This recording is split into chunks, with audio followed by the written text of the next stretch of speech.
Welcome to Tormentor Radio Show. We are happy to be here today with Paul Lemos, founder and main man of the experimental music group Controlled Bleeding. Experimentation is the key word here because going through the complete discography of Controlled Bleeding to find a more appropriate term would be a rather difficult and confusing task. Throughout their recording career of more than 40 years now, Controlled Bleeding has indeed offered a multitude of atmospheres, sounds, approaches and styles that could have lost the public committed to one period or another. Also sometimes because of the somewhat confusing way their music has been released over the years. Nothing is static in Controlled Bleeding. Everything is in perpetual motion, in constant mutation according to the inspirations and desires of its creators. This diversity also reflects a huge openness to all types of music and artists, as well as an ability to master a wide range of ways to create music and sounds, as we will demonstrate in this interview. Hi Paul, and thank you for having accepted our request. Oh, it's nice to see you, Isabel. Hugo, great to be here. Hi Paul, nice to meet you. As it was coming along, it was beginning our discussion a long time ago, I think maybe a year ago, so it's nice finally to be able to do it. That is true.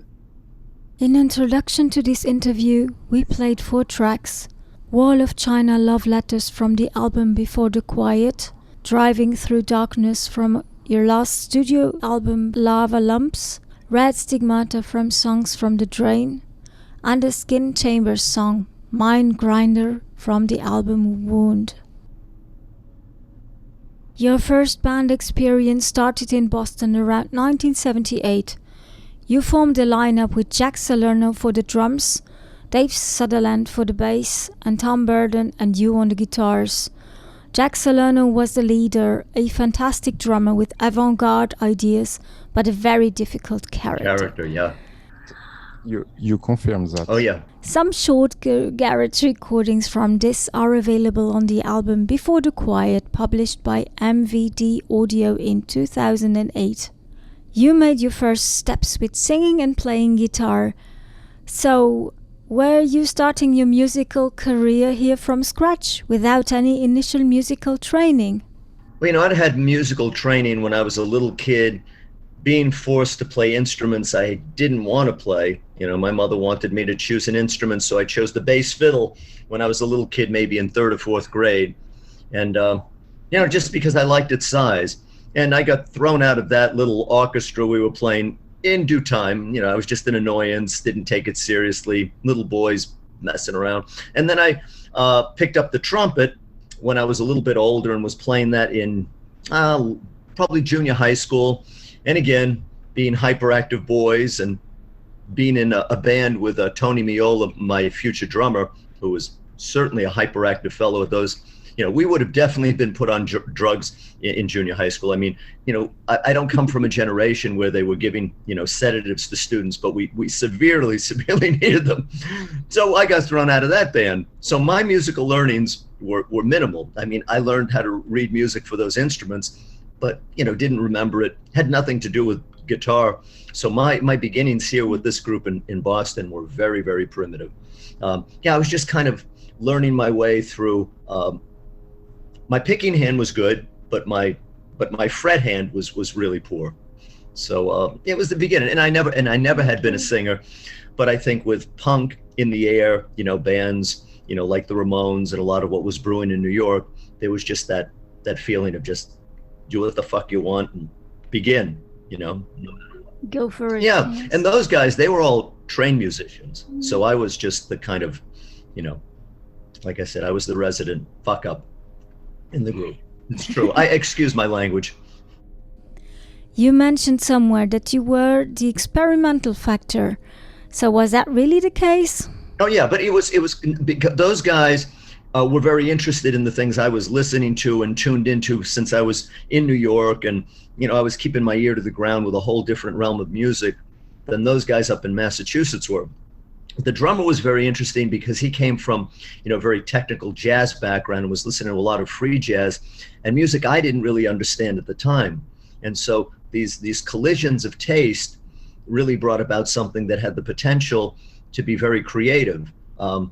unfortunately. And actually, we had gotten to the point where we were going to do a 3-day residency at some very kind of, hip club at the time. I forget what it was called. And then the bass player cut his hand, and that was an end to that band. But it did have some potential. Yeah, those recordings are the only ones that exist. Was the name Controlled Bleeding already used?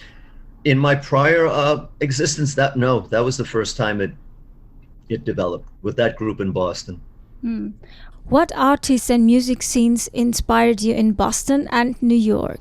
Well, I thought Boston was pretty much a dead zone. I mean, I never liked the music coming out of Boston particularly. I mean, some of the rock bands were great, but there were a few groups in later years that I liked from that city. But really, I think what was going on in New York was inspiring me at the time.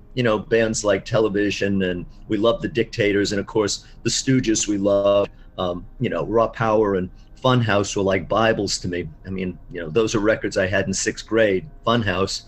So I was listening to a lot of that, but then, we were also listening to George Crumb and experimental works of Cage and kind of a lot of, straight avant-gardists. And bubbling under the surface were, maybe early Throbbing Gristle, maybe was just kind of making an appearance.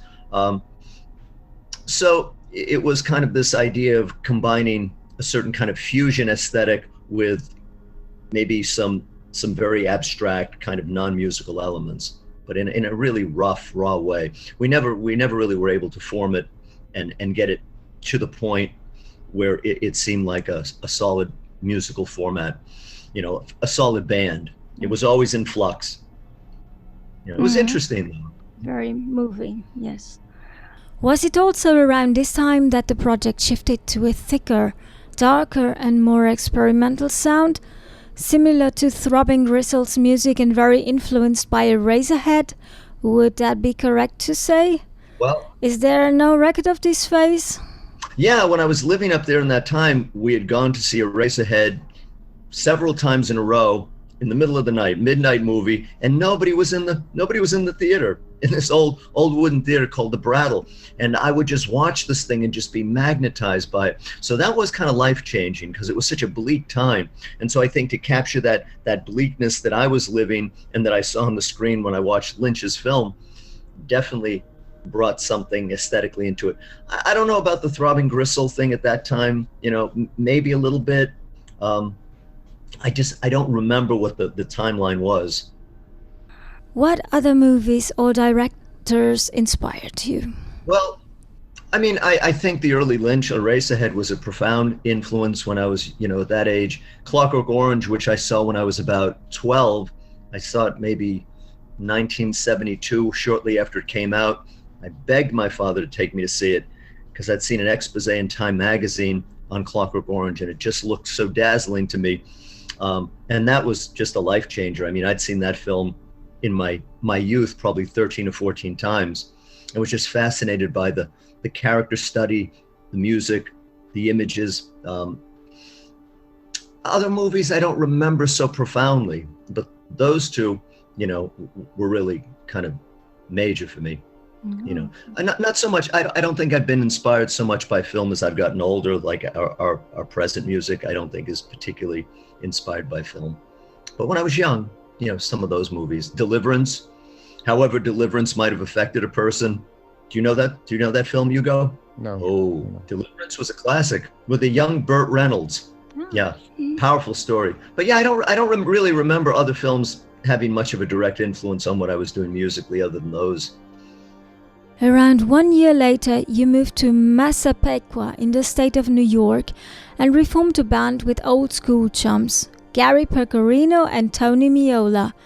At that time, you were playing an instrumental music that you describe as the collision between the Ramones and Mahavishnu Orchestra, a kind of blend between punk rock, prog rock and jazz fusion.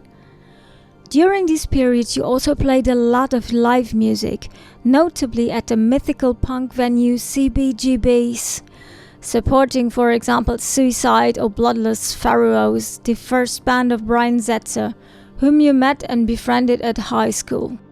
You published one first 7-inch with 3 songs under the project name Controlled Bleeding on the label Soup Time Records in 1981. This release is Wall of China. We played Wall of China in the beginning of this interview. Let's play the song Veal.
You're listening to Tormentor Radio Show. We continue our interview with Paul Lemos. We can also find live recordings and songs from that time on the LP titled Lung Ties under the project name Body Sync, published on a Dutch label Exact Records in 1985. And later on the album Before the Quiet, also on the Vinyl On Demand compilation Songs from a Sewer of Dreams, or the compilation Gibbering Canker Opera Slaves, Studies in Meditation and Evisceration, published in 2009 by Ultramale Prod. What can you tell us about this first period between 1979 and 1983? Well, that was really, I think, my musical schooling, where I became a pretty accomplished guitar player for the time. It started out with my best buddy just as a twosome, just doing kind of frippin' stuff with him playing an organ and me playing long guitar passages. And then we decided we have to integrate a drummer. So we got, this guy, Tim Smith, and he played the drums on Wall of China, Love Letter. And that was our kind of attempt to, get into the thick of it, have an actual record of our own out. And the beginning of the B-side Veal with No Flies on Frank, that was kind of our, experimental leaning that was kind of carried over from the first lineup up in Boston there. If you listen to it, it sounds like some of the noodling that we were doing with the first band. And then later, we integrated Tony Miola, who was an old high school friend with Brian Setzer and myself. We all knew each other. And he really gave us the power to play well. And that's when we started playing, shows at places like CBGB's and like a lot more live work. Miola was just a powerful drummer, and he just kind of pushed us forward. And that's when, we started integrating a few different influences That was my musical schooling. And I guess that band was really dear to my heart, and I documented it on so many of those recordings just to kind of hold on to it for posterity, because I think sentimentally, I connect to a lot of those songs. And it's funny, like Larva Lumps almost goes back to some of that. That second CD in Larva Lumps, or that second album, is almost going, the full scale, or I should say the full cycle, back to what we were doing 40 years ago. And there was no audience for what we were doing at CB's. There was no audience whatsoever for that music. People were not interested in it then, and they're not interested in it now. It's true. Not really true. I swear. How was it feeling to play at CBGB's? Who was your public? Punk followers? CBGB's was a shithole. I hated the club. I never had a fondness for it. When it closed, I said, good riddance. I mean, I know that's nasty to say, but, they'd have us in they didn't know who we were, and they'd have us in on a Monday night, an audition night.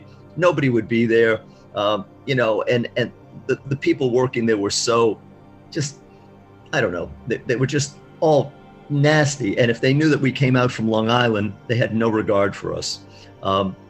Later, much later, when they were calling us up and asking us to play, before the place closed, and they wanted the group to play there, we never played there again. We played there on an open, kind of like an audition night, from which the recordings are made. And luckily, we were recording that night.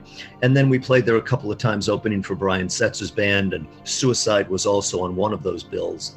And that was an interesting evening. But I never had a fondness for the club. I saw great performances in the club, but my experiences there, I had no interest in them. That is a very clear statement. Yeah.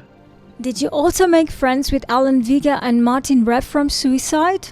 No, in fact, people hated them more than they hated us. I remember, they hated Suicide in New York. It was just, they just cleared rooms. Nobody saw them as being pioneering. I didn't see them as being pioneering. I thought that they were funny. I found them kind of fun and interesting and novel in their approach to electronic music. But people just hated Suicide. And I remember him whacking himself in the face with a mic and doing that whole thing, Alan Vega. But yeah, there was no connection at all. And they were way too snobby to deal with us, kids from Long Island. Long Island is that's like being from some little cushy suburb. Yeah, so they weren't interested in us. But the Bloodless Pharaohs, they were from out on Long Island, and we were friends, so they kind of, helped us. Made up for it. Yeah. What was it about the song Wall of China Love Letters that seemed to work well at the time? I just love the beautiful lilting melody after those horrible clunky chords. The part that I don't like, the dun dun dun dun dun dun dun. I couldn't play chords, so I was stuck playing these two-fingered basic rock chords. But then when it came to playing leads, when the guitar and the organ would kick in, we could do these spiraling kind of beautiful interludes, and so it just kind of had a life of its own once we started actually playing it. Yeah, once the lead part would come in, the songs took a life of their own, but the chord structures were terrible. They were just, the chord structures were so elementary, and the lead parts were very prog, very progressive. So it was a weird kind of sound, kind of lumbering, but the lead parts I liked. Veal was a little bit more my style, going back to that time. That was kind of a Ramones, on steroids kind of thing. Ramones and Robert Fripp, At some point, you split with Gary Pecorino, the lineup changed, and you incorporated Chris Moriarty into the group. Chris already knew you because he was your neighbor and was subjected to your sonic assaults from his home. If we are not mistaken, he played as a drummer, so was that to replace Tony Miola? It was. Miola was just such a screw-up, great drummer, but at some point we had a gig, and I found out that his drum kit had been sold, or he had to give it back, and there was no... So finally, he had to go. He was the best drummer. And so, yeah, Chris had to come in. He was my next door neighbor. He was a little kid. He couldn't even play in those clubs, so I would have to be signed on as his guardian because Chris was probably 10 years younger than I, something like that. Mm-hmm. Yeah, so it just happened that he played drums. He played drums in a hardcore band in his basement with a bunch of little slackers smoking dope and taking pills and playing Slayer covers or playing circle jerk songs. Yeah, he had no concept of anything that we were doing, but need a drummer, there he was. And you published an advertisement for a singer. Joey Papa contacted you and he was recruited. What did you like about Joe when you first met him? Well, it was an interesting thing that before all this, the old band still existed with my old friend Gary Pecorino. And, we had developed this thing and we had learned together how to play. And so at some point when we wanted to broaden things out and maybe acquire an audience because nobody gave a shit about our music, we figured we'll get a bass player. So we brought a bass player, this kid, Craig Berry, in. And we brought a new drummer in named Gene Perrone. And the problem was that this guy, Gene Perrone, and Gary became very good friends, and they didn't like this new addition, Joe Papa. They didn't like him. They thought he was too Zappa-esque, too ridiculous. His singing was more like Ian Gillan in Deep Purple. They couldn't deal with him. Whereas I saw there's potential genius.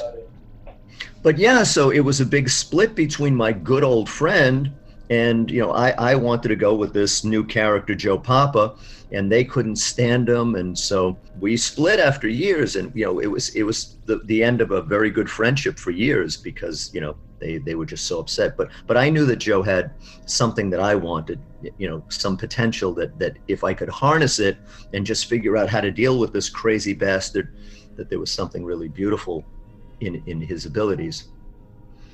But yeah, our first edition, when he came down to audition, it was like a 330-pound guy in a big snorkel jacket with his mittens on. His mother sent him out with his mittens. Wouldn't allow him to go out without his gloves on. And he came down with a tape machine, a Roland Space Echo, and he did like a 24-minute solo scat piece called the Octadragon Suite. He was only into prog bands and wearing kimonos and slippers on stage and, singing these high notes. Yeah, all his favorite bands were just these, very, very over the top prog bands. He loved, all of that vocal acrobatics and stuff. And that was his thing. He loved Zappa and that type of thing. But yeah, he didn't like anything that I liked particularly, but he did see a mention, I guess, in the audition for Henry that I was interested in Henry Cow, so bands like Joy Division, Wire, Henry Cow, Magazine, a lot of post-punk. Henry Cow caught his eye. So yeah, so initially he caused the split of the band, and I went with him, and we constructed a whole other group around Joey. So then, what did you like about Chris Moriarty? Nothing. He was just my neighbor. I liked him as a kid. He was just a kind of a little dirtbag. He wouldn't go to school. He was always smoking dope in the basement. He hung around with just like real punks. But he was my neighbor, so I knew him just kind of as a little kid, and he'd always be kind of coming over and listening to what was coming out of the window of my home, or hearing what was going on in the garage, and he was always kind of interested, but I didn't like anything about him except that he could play the drums and he had a good work ethic. So he wanted to come in and try that, and he was a quick learner, Chris. Chris ended up being a very, very capable musician. But at that time, I didn't really know. I just needed somebody to fill a space. But then he turned out very dedicated. He did. But he always, it was always difficult because he kind of wanted to always do his own thing, and he wanted to control the project. And, that wasn't something that was going to happen. I mean, aesthetically, I always kind of knew what I wanted to do. And so it became kind of a little bit of a tug of war with him. Did you always have this vision with Controlled Bleeding of where you wanted to go musically? Well, I just always was a very stubborn pain in the ass, a hard person to collaborate with, because if I wanted to do something musically, I didn't really want to compromise it too much. I wasn't great working with other people if they weren't my ideas, so. And it kind of still that way. It's like when I collaborate with Chad and so forth, and some of the guys that I work with now, a lot of times we're working with my ideas. It's not that democratic, even though I would like it to be. I think it's just the stubbornness of not wanting to yield. It's not in your character, that's all. I wouldn't want to work with me.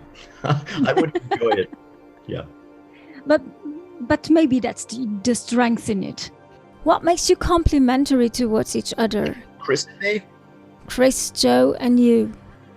Well, there wasn't a lot that was complementary. It was three, but again, like the group in Boston, which was interesting, it was three people coming from three completely different musical perspectives. And it was really a learning process for all of us, because I wasn't interested really in particularly what Joe liked. I loved progressive music of a certain sort. Like I was deep into King Crimson at the time, deep into bands like Henry Cow, but I wasn't into all of the absurd prog progressive kind of silliness that I thought Joey was into. I mean, just stuff that I hated, every kind of bad cliche of prog music that you can think of, Joe loved, So if it was up to him, his perfect band would have been, banks and banks of keyboards, himself in a kimono and screaming at, high vocals and doing all kinds of scat, maybe with a wizard's hat, what I mean? But he had this great vocal ability, but it was all over the place. So we shared some ground in liking some progressive music, but I liked very dark, kind of serious progressive music. Universe Zero, Art Zoid, those European artists I loved. And I could get him in there, early Tangerine Dream, things like that. So there was some overlapping for Joey and me. It took a long time to find that common ground. And then with Chris was like a sponge. He was like a blank slate, He had never heard artists like Tim Story. He'd never even heard Depeche Mode, He just knew hardcore bands. Chris was like a blank slate, So he was open to doing any number of things, and I would just hit him with a lot of records and a lot of different music. Etron Foulait Le Bien, Art Zoid, some of the King Crimson music, Tim Story, a lot of free jazz, maybe Cecil Taylor, Depeche Mode, and he really just took to keyboards. Because he was a percussionist, he could do things on a keyboard like a percussionist would, controlling his, and so he loved the sampling technology and doing these sequential kind of, things on keyboards that I certainly couldn't do. So it was very interesting to see Chris's evolution, going away from like just playing drums with a hardcore band to just kind of opening up to a whole other kind of musical vocabulary that he ultimately ended up possessing. Later on, you performed a show and it turned into a disaster, as a result of which the band imploded. Can you tell us more about this event? The show itself wasn't bad, but we worked, on this big lineup with an added guitar player and Chris playing for the first time and a bass player. It was this big extended lineup, and Joey doing lead vocals for, adding words to songs that had been written. So Joey came in and it was a pretty good performance. There weren't many people there, but it was ill-fated. We couldn't really carry that particular group. It was like 6 or 7 pieces. It was just too big. Mm-hmm. So, it was just the time, and it folded, and I was out for a long time. So Joe and I, we didn't really hang out much, and that's when I started to creep into the things that would become like Knees and Bones. Yeah, so we took a long period off, and I started to discover other things. Well, yes, after that you pursued in a much more experimental way, delivering something between power electronics and a rather extreme, almost unlistenable noise music, which can be found on your first tapes from 1983. Distress Signals on Broken Flag, label of Gary Mundy from Ramley, an untitled cassette on the label of Le Syndicat, Controlled Bleeding, on ZSF product label of Masami Akita, aka Merzbau, and on the label Interax Music of John the Wiz of Sleep Chamber, Death in the Cameroon on the Californian experimental label LIVAKT. All these productions consist of live recordings until you released your first LP, Knees and Bones, on the Swedish label Psych Out Productions, later Multimood Records in 1985. We will now be listening to the first track of Knees and Bones, Dying, Reliving.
listening to Tormentor Radio Show with Paul Lemos.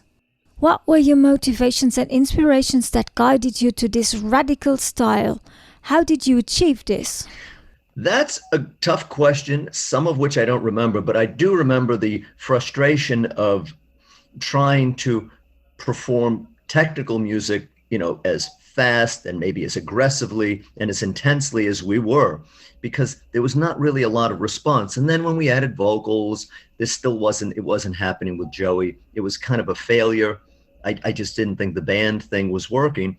And after all that energy and time, there was just some deep, deep frustrations. And I know when I first heard something like Neubauten's Collapse, it just gave me, and I heard it quite by accident. It was an epiphany of, maybe the way to communicate certain musical ideas in a much more primal way. It was almost kind of like, just purging, just the need to purge after, years of just kind of pushing and playing so extremely, but not being able to just go over that line. So, how to go over that musical line. Free jazzers do it all the time. Guys like John Coltrane, he was able to just move beyond the technical into a whole other realm. And I think that's kind of what I was looking for, is to go beyond the musical parameters that I understood into this other sound exploration that would allow me to just purge that level of aggression. You know what I mean? Mm-hmm. Some people might do it by going to the gym or MMA fighting or whatever it was. And that was it for me, to go down and just do this primal scream therapy, in a musical form. Yes. So I think that's really what it was. It was just the frustrations of being locked in by music that just didn't do it for me. It just, there was something missing. Mm-hmm.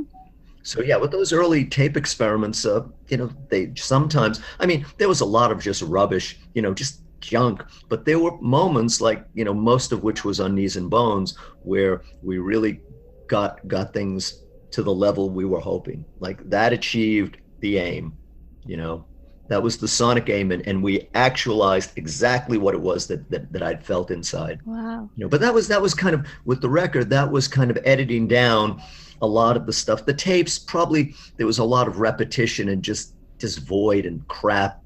I'm not a fan of the cassettes. I can't listen to them. There are parts of them that I can hear, was something inspired, but then there's a lot to wade through. And then there's another part that maybe is worth listening to. But the album, that was a serious document. Yeah.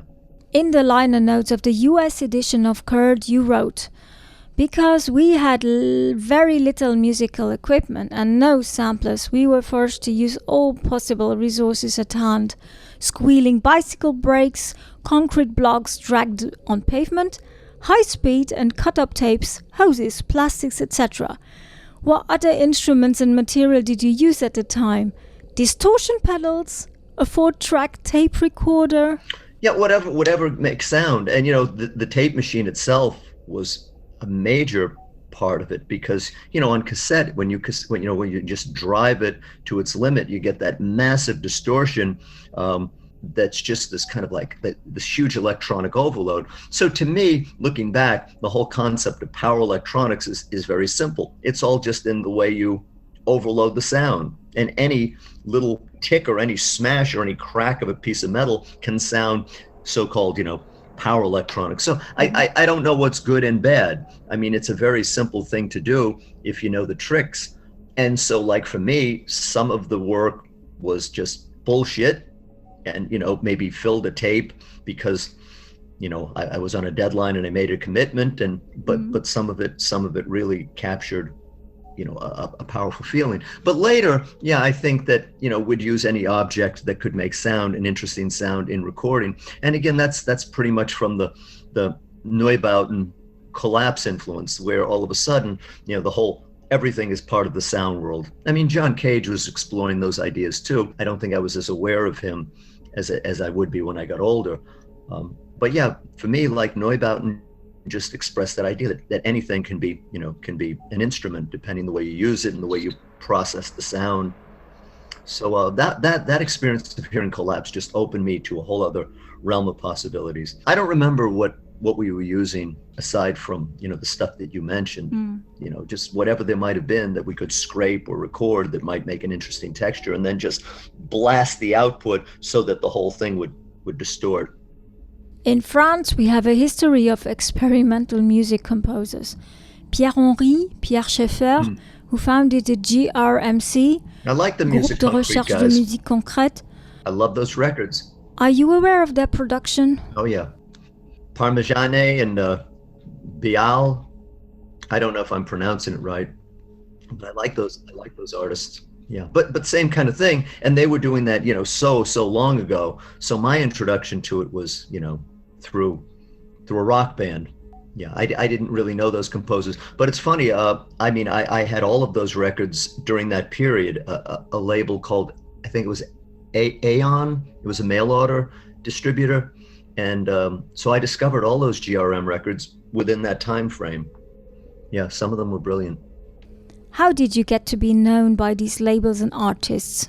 Merzbow, Le Syndicat, Remley, Sleep Chamber. Well, I don't remember exactly, but I think it was a like-minded community of people internationally that were all maybe moving in a similar direction. So, you'd write letters, there'd be correspondence. I think initially, I forget what it was, but initially I know that John Zawiz had a little storefront in Allston, Massachusetts, and he was tuned into some interesting things. And I don't remember how I got in touch with him, but I remember just leaving some stuff in a doorway for him, a letter and just, I think, a cassette. And then, he got in touch with me. He was very excited by what he heard. And so he was interested in maybe making that available through his label. I wasn't even really aware of the band that he had at the time. And I remember there was a fellow named John Small who was putting together a compilation, and he had invited me to it. But again, I don't remember how I made contact with him. And that was Swallowing Scrap Metal. And that was kind of my first foray. And when he heard the composition that I sent him, he was just wildly excited by it. So when I got these first, when I got these first responses of enthusiasm, it kind of set me on the track. It gave me the impetus to go forward, that I had something that was triggering a response. So it kind of excited me. So, guys like John Small and John Zawiz, they gave me the enthusiasm to continue, because I kind of knew I was on the right track and making something that not only hit me in an interesting way, but that other people maybe were receptive to. But then I don't remember, like Merzbow, I don't remember how all of those contacts were made. It's just like-minded people at the time just seemed to find each other without the social network. You'd maybe read something like Op Magazine or some little publication that somebody would send you, or some local people. Like there were some guys like a guy named Carl Howard and a guy named Al Margolis that were local in the New York area, and they were tuned into a cassette culture. And so we just kind of, worked with each other's contacts. I didn't really like the cassette culture. I didn't relate to a lot of the music in it, but it helped me in terms of finding people probably like Masami, or the guys in Coil. We were friends with William Bennett, Steve Stapleton. It was just a group of people that came to know each other. Birds of a feather flock together. There you go. But That's somehow, it. with no social media, it's very interesting how I don't remember the exact way who contacted whom, and I know that I was very, very enthusiastic about records and always trying to kind of track down records and, playing some records on college radio and doing guest spots on, whatever. I was very, very into records and reviewing. So I was writing a lot about music at the time too. And so I think that played into it too, as a kind of a collector of music and a fan of music, that I was in touch with these people. Until 1986, 1987, you continued to release material at a frantic pace. We can actually count more than 20 releases in about 4 years. It is said that you devote day and night to it, that you were constantly experimenting and learning about the recording process.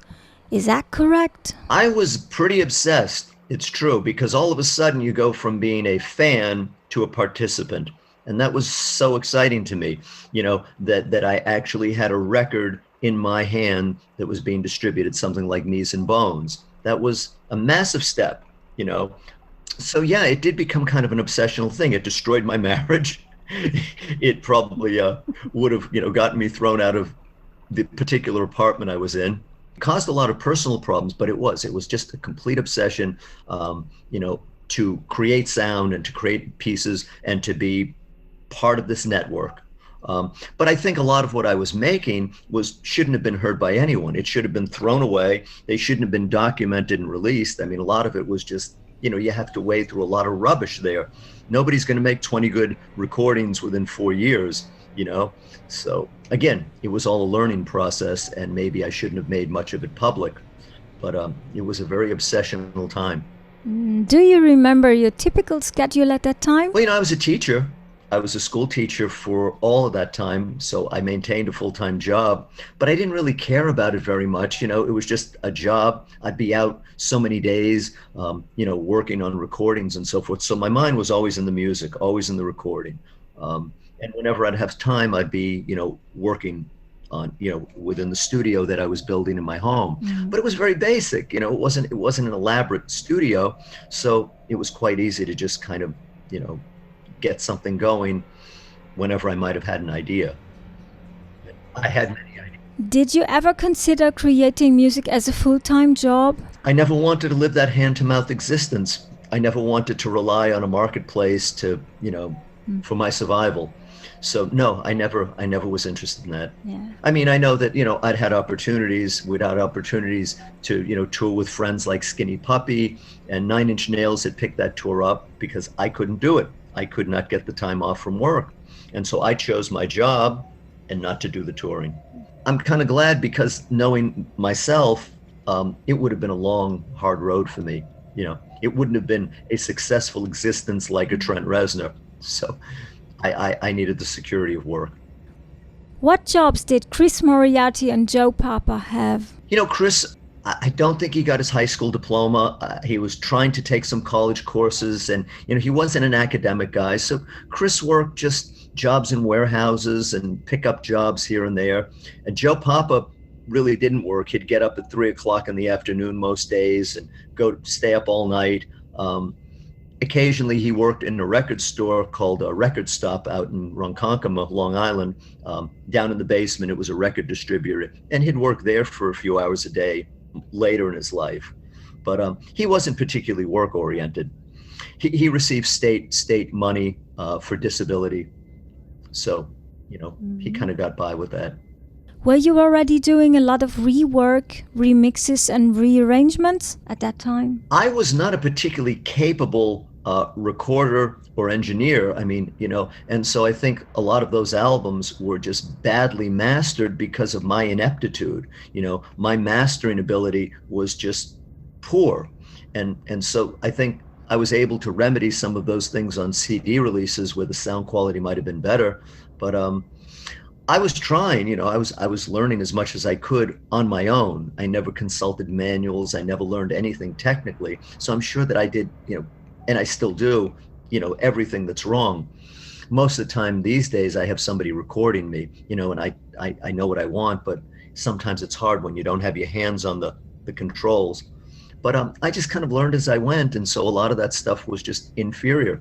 Like I thought that there were parts of Between Tides that were just badly done. Some of the mastering on really one of the best records that I'd ever made was music from Scourging Grounds, but I think I did something wrong in the mastering so that the tracks were distorting. So I always battled my own ineptitude. You know, just learned very slowly as I progressed. Among these releases is Body Samples, from which emerged new directions and influences. Still experimental, but with a less abrasive and more refined sound, mixing noise, power electronics, rhythmic noise, industrial and, for the first time, ambient soundscapes. Some people compare it to the early works of Coil. The turning point is reached with Head Crack. released for the first time on the label of Nigel Ayres, Sterile Records in 1986, where a new fascination for vocal singing, acoustic guitar and other piano oddities comes to light, with a warmth and beauty that serves as a counterpoint to previous power noise experiments. Let's play two titles of these two very recommended releases. The first one is Lung Beats from Body Samples. The other one is Firelight from Headcrack.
Still with Paul Lemos from Controlled Bleeding and Skin Chamber on Tormentor Radio Show. How did you manage to offer these new aspects of controlled bleeding? I think once I got all of the venom out of my system, the purge with knees and bones and all of the noise, I think that I was able to kind of go back and maybe integrate some of my deeper musical interests into something less aggressive. So I think I kind of purged that need for that supersonic aggression. I'd done it, and I kind of needed, maybe in my own musical mind, I needed another challenge or something else that I would find fulfilling. And yeah, so Body Samples, I guess looking back at it, was kind of the meeting of those two, starting to explore the more maybe more refined ambient aspects of what I wanted to do, but they were very rough, those early explorations, and still some of those extreme hard noise pieces that I particularly like. But yeah, it was you could see, the exploration of maybe some musical concrete ideas, and there were a lot of ideas in Body Samples. I particularly like that record. In some ways, it was a lot more interesting record than Knees and Bones. It had a few dimensions that maybe would be seen later. But then we were doing a whole series of things. We had done Between Tides, and there was an album for Dossier called Art Barbecue, which was, again, experimenting with early ambience. There was Curd, which came out kind of in that period, and there was Headcrack. So Headcrack was kind of within that realm. I don't remember which we had done first, second, third. I don't remember the order of the recordings. But Headcrack by far was the most consistent and best of them, I guess, in looking back at them. It was the first coherent record I think we had made.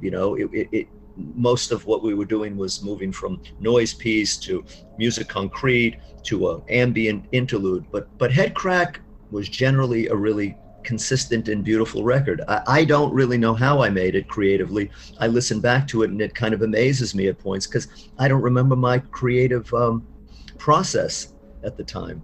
It was pretty simple. I think we were working with a 4-track recorder at the time, so we'd graduated from the live recording of cassettes, to being able to do more textural overdubbing and processing of tape, and so you can hear the refinement of the pieces where there's a lot more textural interaction there. But I thought I kind of, when I listened back to the master, I thought I kind of marred it with those couple of noise interludes that I really wish hadn't been in there, but I can't seem not to do that. I always have to fuck up the thing with some kind of explosion, and it's kind of juvenile. It is. I wish I wouldn't do it, but I'm always tempted to do it. I can't resist. And I think also, like Joe Papa and I think Joey and I were getting much closer, whereas the early music was all Chris and me. Joe had no part in the noise. So Chris and I had an ability to tap into super aggression. Like we just had an aggressive relationship, and we both loved violent music, and it just was a purge for the both of us. We'd always take it as far as we could. With Joey, the noise was not interesting to him. So working with him, I had to find a whole other place to be able to find that meeting point. And I think he allowed me to open up to a more textural music so that we could incorporate his talents into it. In 1985, an album titled Feet Hacked Rails under the moniker The Art Barbeck was published. Who are Phil Rip, Beyond Fluoride and Chuck Louch, who appear as members of this one-off project? Could you give us more infos about it? Those were just silly names that we made up to make it seem like a band, so that it didn't seem like we were putting out yet another new Controlled Bleeding record. How many Controlled Bleeding records can someone deal with? You'd say these guys are hacks.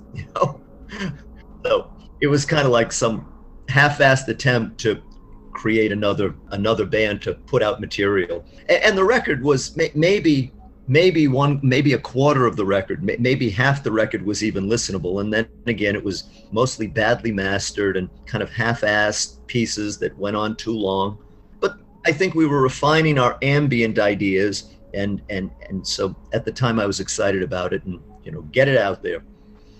And I think we were also making a little bit of money from Dossier on each thing that we would release. So of course you want to release a little bit more so that you can buy some new musical equipment. And, you know, it wasn't so much about profit, but it was just about buying new equipment so that I could expand our horizons. Sure. And I think that's where it came in too. You know, you get a new keyboard or something like that, and you can enrich your sound. Later, you developed the concept initiated on Headcrack further. That is to say, more spacious and open compositions, with atmospheres alternately serene and ominous, somber and luminous, always deep and expressive, even spiritual or esoteric, in which Joe Papa's prodigious singing abilities are magnificently revealed. So many essential albums that are music for the Stolen Icon 1 and 2, songs from The Drain, music from The Scourging Grounds, music for Gilded Chambers, Golgotha. We take the opportunity to play 2 songs extracted from these albums, Awakened, Beneath the Ground from Golgotha, and Under Heaven from the album Music for Stolen Icon.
You're listening to Tormentor Radio Show. We are with Paul Lemos from Controlled Bleeding. In retrospect, what are your feelings about this period of controlled bleeding? It seems that everything fell progressively into place between Joe Papa and you. Yeah, it was a musical partnership that really spawned. It was extremely prolific and probably, spawned the best things that we'd ever done. I think it was probably just the most creatively fulfilling period of my life. And it was just kind of, I think, the introduction of sampling technology, a better keyboard, developing our equipment, and me learning much more about the recording process. I kind of look at body samples, between tides, curd, and head crack as kind of my boot camp, my learning. And after that, I think I became much more capable articulating sound and refining sound. And the new equipment allowed us to move into places that we hadn't been. So like the sampling technology has just allowed us to make such broader and grander kind of sweeping sounds, and we stole all kinds of, stock samples, but it worked so well for Joe because beneath all Joe's silliness and scatting and fooling around, he did have this beautiful kind of semi-operatic voice. He had this beautiful, powerful voice, and it was just a matter of finding a place where we could incorporate it properly, and in music that we both were interested in. And I mean, I grew deeply interested in sacred music and some ancient musics, and we were listening to a lot of progressive music and noise and sound. So I think all of that just kind of somehow filtered itself into the aesthetic Joe and I found, which was, we weren't particularly Christian individuals, but a lot of the music took on a very spiritual tone, And I think also my personal life, I was going through a divorce because, my wife put up with a lot of difficulty in what I was doing creatively. And I think finally she just said, hey, listen, it's either the recordings or it's me. I took the recordings. So I made my choice. But I think really I was deeply emotionally, I was deeply sad. And that music was a real place for sadness. And so I could find again that outlet to vent, but in a whole other way than I had to, like with Knees and Bones. But it was a deep venting process, And I thought that, music for Gilded Chambers, I thought was probably our most, I thought that was the peak of that relationship. That was kind of the climax of it. Oh, and by the way, I don't know if I've ever mentioned it, but, I was in touch with Graham Revell, from SPK. He was a friend of mine at the time, and we were in correspondence. And early on, when I first met Joey, I said, I've got this guy that has this beautiful voice, and he heard some of it, and he said to me, Paul, this guy is one of the great singers I've heard. He said he's one of the great voices that I've heard. He says, but you've got to find a way to use or to integrate that voice.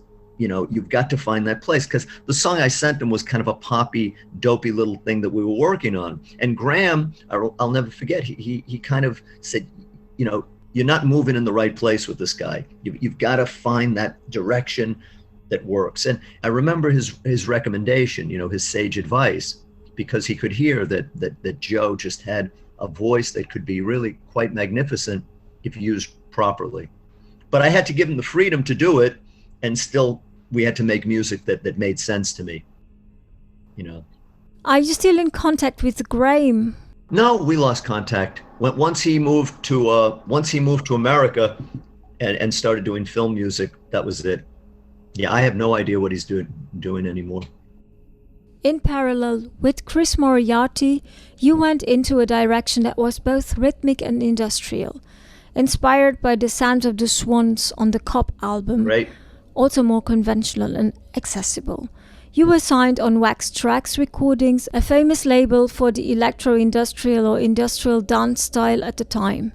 You decided to play by the rules and composed the album Trudge, with several maxi singles, demonstrating once again your ability to adopt a new style, while mastering the codes and stylistic elements of what business-oriented A&R people were looking for. It's funny because my relationship with Chris kind of renewed itself at some point. Chris was really kind of in the background of these works that I was doing with Joey. He was adding keyboards and he was part of it, but Joe and I, through Head Crack and like I said, Songs from the Drain and Scourging Grounds and so forth, those records, it was really working with Joe in a very concentrated way. So when Chris came back in the fold, it was strange because we'd been working on occasionally, melodic songs like Red Stigmata, the one that you'd played, and some of the things that I had been working on many years ago that were rhythmic pieces, maybe they didn't have words, but I was always kind of interested in, rhythmic song structures. And I think with Chris, Chris was not so much, as we moved away from just sonic assault, Chris was definitely much more into aggressive kind of music. I mean, that was always his aesthetic. It was much more aggressive. And so I think that some of the things I had started working on my own, I was working on this piece, kind of Crack the Body, very Swansea. I think I was and it was completely by accident that Wax Trax had heard this particular music. I'd solicited them with the album Core, some of the stuff Joe and I were doing that was very musical, but not industrial, but just kind of, it was almost like fusion jazz, but with industrial components, a lot of metals clanging and so forth. I remember the music Core I had sent to Wax Trax to see if they would put it out, and they weren't interested at all in that. But some of my own things that I had kind of been working on, I'd had a cassette of it, and somehow this girl was very interested in hearing some new songs. So I gave her a cassette of these 3 songs, and she had mentioned that she was working with this label Wax Trax out in Chicago. And just by chance, I get a call months later, that they were interested in perhaps doing an EP, but it was completely out of the blue. Like I had no concept of it. So the initial music that we were doing was just kind of what was evolving out of the next phase of what would normally happen. Because I think Joe and I hit our peak with songs from Gilded Chambers. And I think it was time at that point, like I needed to do something else, It was just that kind of period of nothing happening. And so Chris and I started to meet, and I think we were kind of, maybe kind of excited by some of the things we were hearing. We were friends with, Skinny Puppy. We knew those guys. We went down to see them one night and, met them, and we're talking with Kevin Key and so forth. So maybe that just kind of spurred our interest in doing more rhythmic music. And that would become the basis for, I guess, that first Wax Trax EP, And it was kind of an exciting period because here suddenly the music that was always kind of below the ground and just kind of bubbling under was actually part of what might have been becoming something a bit more mainstream. We were kind of able to move out of that, that very insular place to something, that gave us a little bit more exposure. Did you ever make video clips? Well, I think we did make one video for Words of the Dying when we were on Wax Trax, and it was like dopey, just horrible images with music segged to it. No images of the band, really. It was a horrible piece. I don't think it was ever shown. It was just a terrible, terrible, cheap experiment in video. It was really bad. So nothing you'd want to watch. Yeah. How were the tasks generally divided during the making of the songs? What was the role of the 3 of you? Well, the problem was 3 of us in one room. It was a very antagonistic situation because, here you're dealing with 2 guys that want to be drummers, so Chris and Joe, they both wanted to play drums. And so it was really hard. It was much, much easier working with either Chris or Joe. The only time that we really, all 3 of us were in the room together working on songs was probably, Words of the Dying and a few songs, very few songs that we all 3 collaborated on, just because it was a constant competition between those 2, who was going to play their parts or whose ideas would be, would be better. Those 2 guys did not get along particularly well. Chris and Joe were kind of totally polar opposites, and so the less that we 3 could be in a room together, I thought it was the better creatively. So it was always working in pairs. But yeah, the 3 of us worked on, I know we worked on Words of the Dying, which was very Depeche Mode. I think we worked on Ring of Fire together, which was one of the first things we were doing. And The tasks were not divided up though, because we all kind of like to experiment with the keyboard parts. We all wanted to kind of fit our part in, and then we'd all be fighting about what worked and what didn't work. So it was very disorganized and messy working as a trio. Yeah, and that's why I never worked as a trio so well. Let's listen to 2 tracks. Squeal on the Girder, published under the moniker Joint at the Head, followed by Words of the Dying.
Still between Paris and New York with Paul Lemos on Tormentor Radio Show. Unfortunately, Wax Trax experienced hard times in the same years, so you managed to publish your last attempt in the musical style with Penetration on Roadrunner in 1992.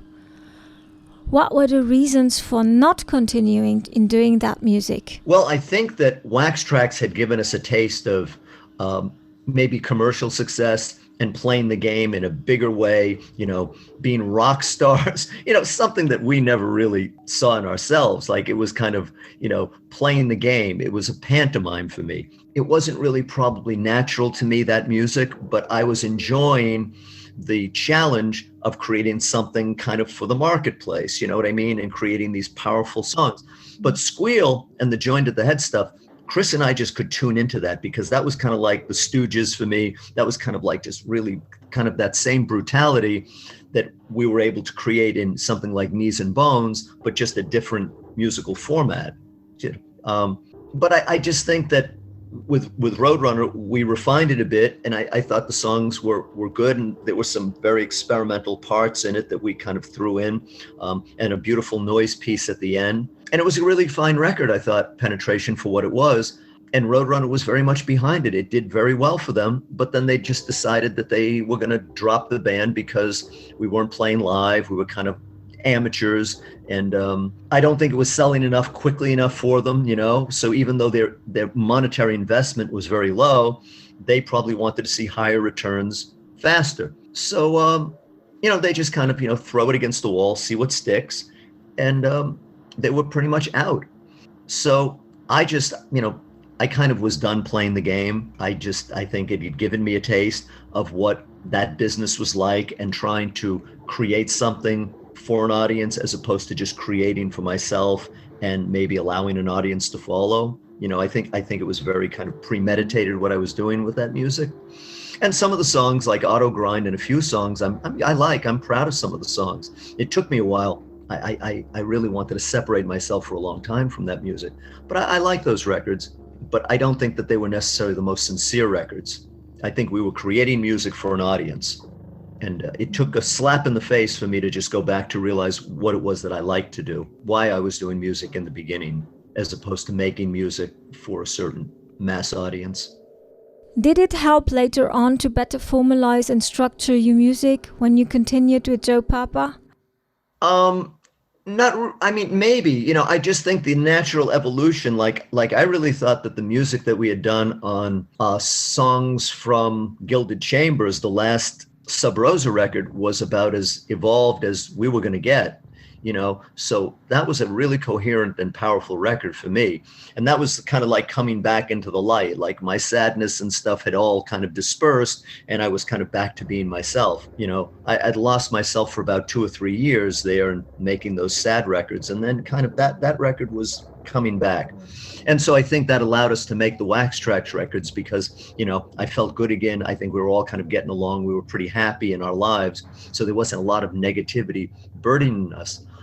But Skin Chamber was surfacing around the time of Penetration. And Skin Chamber, I thought, was a really interesting project that excited Chris and I as well. But again, it was kind of record company business that just made it such a difficult time. So when Joey and I retreated and went back to doing stuff like The Drowning and The Poisoner and, those more experimental records again, when we returned to where we were, it was probably, I had kind of a bad taste in my mouth of just the business end of music, so I'd had enough of that. Mm-hmm. And I think it culminated with Skin Chamber, really. Did it put distance between Chris Moriarty and you? Because you saw things differently? Was that right? Well, I think Chris wanted to be kind of, he was so excited about Skin Chamber and not playing drums and being up there screaming his lungs out as kind of the front man. And I think Chris really wanted to be kind of a rock star, and he wanted that kind of presence. He wanted his own thing. So Chris kind of went off and did his own thing. And he and I, it kind of climaxed in Skin Chamber. And after the second one, we kind of went our own separate ways. And I was able to go back and work with Joe, because Joe didn't have any part of Skin Chamber. Joey was very much out of the picture through a lot of the Skin Chamber music and a lot of what was on Penetration too. I mean, Joe had a part in it, but he was losing some ground. It became more Chris and my project again. So, and then we went back to the old. So yeah, I was able to renew things with Joey. We were hanging out a lot more and maybe putting our musical ideas together again.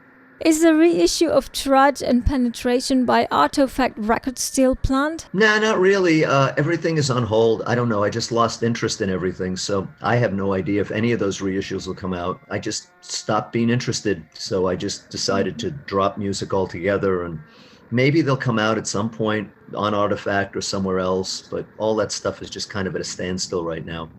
I've got to get my ass in gear again. I need a boot. I do. I need something to just get me going again. You started on Wax Tracks using the moniker Joined at the Head. Why didn't you keep it for Trudge and Penetration? Well, Joined at the Head actually was a project that began after Trudge had come out. So Trudge was already out, that first Wax Tracks. So Controlled Bleeding was on Wax Tracks. And then, people like Al Jorgensen, they were doing a bunch of different projects. And I knew Al. I knew Al Jorgensen and the guys at the label, and I liked them all. And so I think that kind of got Chris and me thinking we'd do another project, Joined at the Head, that was just strictly really hard kind of driving. And that aesthetic would kind of had transformed into Skin Chamber. So Joined at the Head was meant to be kind of a side project, but then the label folded. So Wax Tracks, right when Joined at the Head was released, folded because we probably would have done an album, and probably Al Jorgensen would have produced that album, but no more Wax Tracks. So Chris and I still were engaged musically. And I think like the earliest beginnings of grindcore, early Napalm Death, like Napalm Death live on the Peel sessions. I think we were hearing some of that. And that kind of got us very excited about some new music. And so he and I started playing much more aggressive music. And Skin Chamber blossomed out of that. Let's discover one title. It's The Nails of Faith from the album Wound. Good choice. Recommended especially by you, Paul. There you go. Good choice. Why this track in particular? I just love that song, and I love Mind Grinder. I love the guitar part in the middle where it just kind of slides down and just goes into this drone, that drone. I just like that part so much. Yeah, Mind Grinder and that song, Nails of Faith, I have, those are close to my heart.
back to Tormentor Radio Show, still in company with Paul Lemos. You recorded the first album, Wound, in a very short time. This album was released on Roadrunner in 1991 and has been quite successful. Then you worked on a second album, Trial, with more resources and more elaborated intent, on which you seem to have taken things from your past experiences in noise music and concrete music to give it a unique dimension to Trial. Could you describe what you used as material and equipment to create your sounds and music? Oil tanks, chains, metal plates? It's all from Neubauten. All these guys, all these industrial guys, they steal everything from Neubauten, even Slipknot, right? All commercialized. You take all that Neubauten, all their great ideas, and industrial hacks like me used it. So Skin Chamber stole all that stuff, right? And we had a big oil tank like the ones that you'd see in France. Do you have those oil tanks in back of your houses? Those big oil. Yes. Yeah. We took one of those that was abandoned and we brought it into the studio. Big tank, like 2 or 3 people can carry it. But we brought that into this nice studio. It made a real mess. And, we just brought some found objects and just that type of stuff. Stuff Neubauten would have used a decade before us. So it was nothing particularly original. We also got some feedback loops from David Myers, who does Arcane Device. Do you know Arcane Device? No, we don't. Yeah, David Myers, interesting sound guy who's worked in New York for a while. He gave us some feedback loops that we kind of integrated texturally, and we were using a lot of sampling on that. Textural samples from Music Concrete people and drone samples. Yeah, so there was a lot of studio subtlety, but I don't think the songs were so good on Trial. I think we probably should have worked on the songs more. I think Wound is probably a better record. Yeah, but Trial was very much that was definitely a studio experiment. And of course, the last piece was that, Massive Noise Assault that I thought would have been very interesting. I love the idea of ending the record with that because, the guys that were buying Skin Chamber were all death metal kids. They were buying Carnivore records and Type O Negative records. I don't think they'd ever heard anything remotely like, Swallowed Scrap Metal. Today, you hear a lot of that on extreme metal records. Portal, in fact, put out an entire record of that. Bands like Full of Hell, they're integrating heavy noise into records. So that's something that's, in a lot of really extreme metal today. But back when the Skin Chamber record came out, I thought that would have been the ultimate statement in metal. But it didn't seem to have much of an impact, put it that way. I thought it would, but it didn't. As said before, Chris and you practically stopped working together after collaborating on these albums. Chris later on started a side project called Body Clock that stayed pretty much under the radar. However, just after Chris passed away in 2008, did you start as well to think about the third album of Skin Chamber? Yeah, Chris had moved away from New York. He moved to Phoenix, Arizona, and he had come upon some really tough personal times. It was just hard for him, and he had to get out of New York, and his whole family had moved to the Southwest. So he finally, he moved away, but we weren't doing anything. He was in his own kind of place, different friends, different people, different musical associates. I had no interest in what he was doing at all. I didn't really like what Chris was doing on a musical level. And he really wanted to guide his own work. And I always, I was never a fan of Chris writing lyrics for me or that. So I said, Chris, do your project and go do your own band. So he basically, he left. It was always with the thought that we could work together. It was never, a formal breakup. But yeah, he just kind of migrated to do his own thing. And the Body Clock record, it wasn't particularly my taste, but I respected Chris for going and, doing it. I think that he always suffered a little bit in terms of guidance because Chris always was very good instrumentally. He could play really quite well, but I think it was problem that, finding really kind of interesting ideas for his playing. And I think that's where he kind of came maybe to depend on me a little bit, looking for a musical direction. Because for whatever reason, I always was onto something. I was just always doing something intuitively. So after some time and some really rough experiences for him, we had talked a little bit about maybe getting Skin Chamber going again. But he died before we could ever really get anything off. So it never got off the ground, not even slightly. During this period, 1986, 1993, once again very productive. You found the opportunity to publish 2 albums under your own name, Sludge and Phlegm Dive. Through alternative variations, demos of existing songs under the name Controlled Bleeding, or even unreleased material, you present the variety of concepts that you have explored so far since the first noise experiments with Controlled Bleeding. We will play one track from the album Sludge, titled Christ Said, in a remix version.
You're listening to Tormentor Radio Show. We continue our interview with Paul Lemos. You also composed some music for a movie titled Antigone, yeah. Rites of Passion, released in 1990. Could you tell me more about it? What kind of music did you compose? It was music that had already been done. Laurie Anderson's manager, I think her name was, oh God, I don't remember her name, but Laurie Anderson's manager was working with this filmmaker, and somehow they had heard some selections from body samples of one of our records. And she called me up and wanted to, Roma Baron was her name. And they just wanted to use some of the pieces that had already been, recorded. So sure, why not? So there was no more to it than that. I don't even remember the movie or how the music was integrated, but I think people like Diamanda Gallis, I think, was on that soundtrack, and some other interesting, maybe Glenn Branca, I think, had pieces on there. So some interesting people on it, but they were just pieces that were laying around, nothing special for the film. You are also known for having produced the 5 Dry Lungs compilations released on Placebo and Subterranean Records between 1985 and 1992. You brought together artists such as Esplendor Geométrico, Étant Donné, Merzbau, Le Syndicat, Nox, Severed Heads, Difforme, Hélène Sage, Un Drap Musical Instantané, Masona, Incapacitants, Jarbo, and many others. What motivated you to make these compilations? Well, what motivated me is interesting.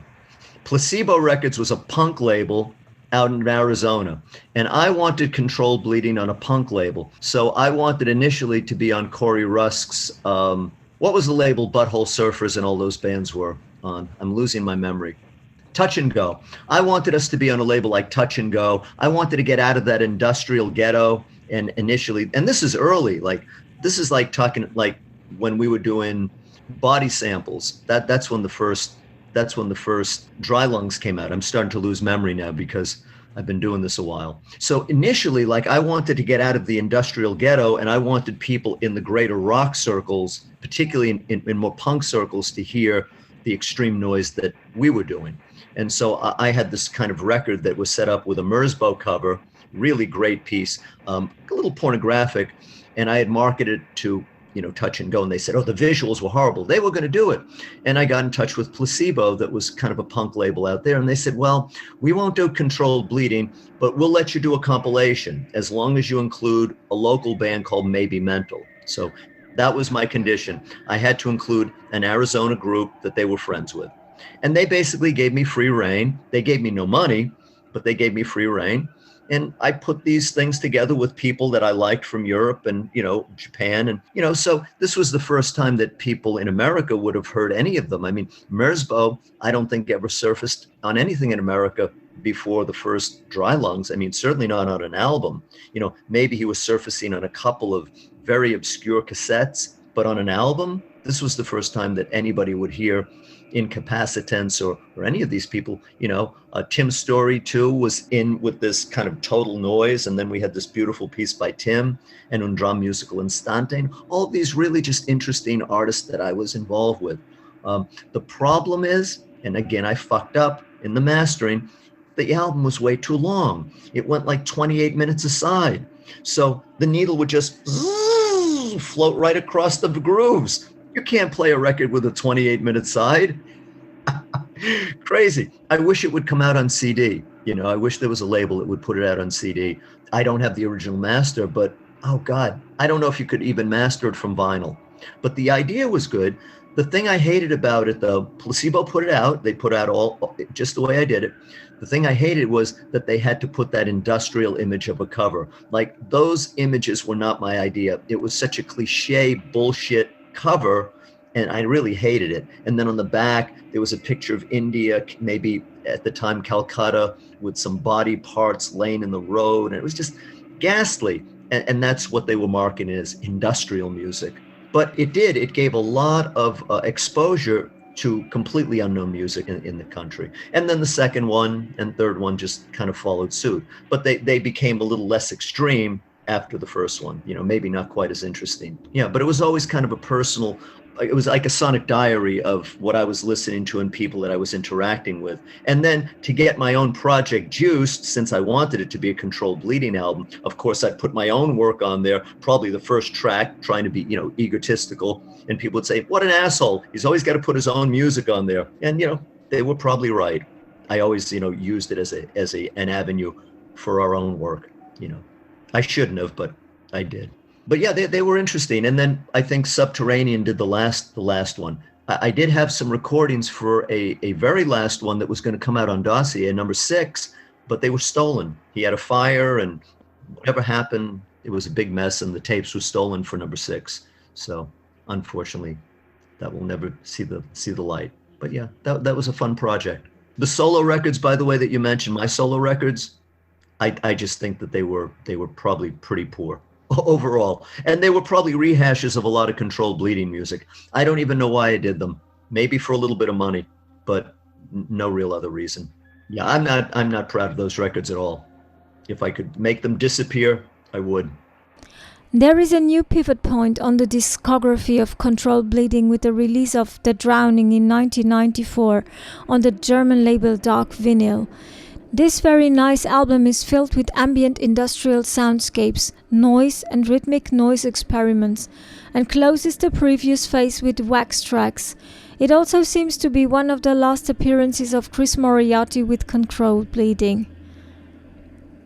About this, the album begins with a 40-second industrial dance track and makes a sudden, unexpected transition to long minutes of noise. Was it a deliberate connection to your past?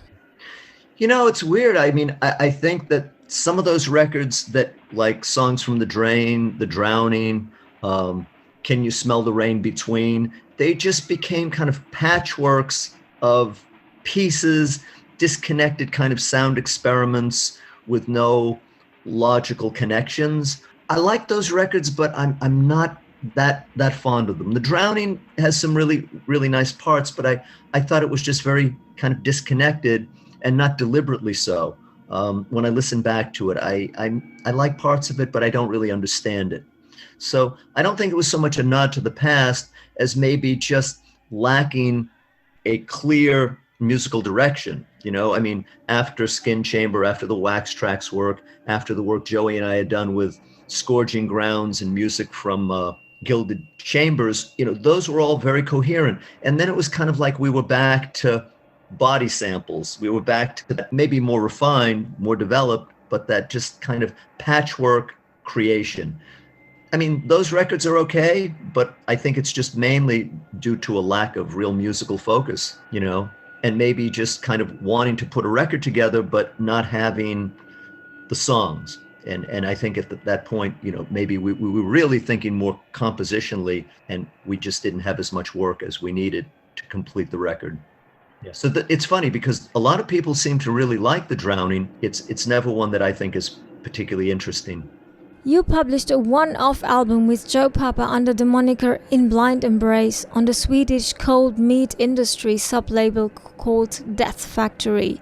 Let's play the track called Mother, featuring Ross Williams. This is the remix. Yeah, well, it was a remix of a Christian Death song. Yes, a remix of an original song from The Path of Sorrows from Christian Death. Goodbye, dreamer.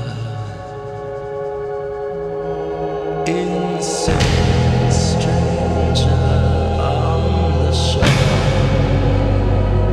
There is no one left here. Not a soul. Confusion. Expecting nothing. Not a soul.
largely unobserved. The demons, the clowns are gone.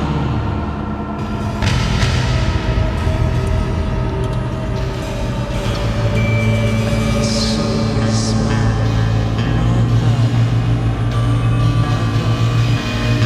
Could I come back to you? Come back to you, mother. Could I come back through you, mother? Could I come back to you? Come back to you, oh mother. Could I grow into you, back into you?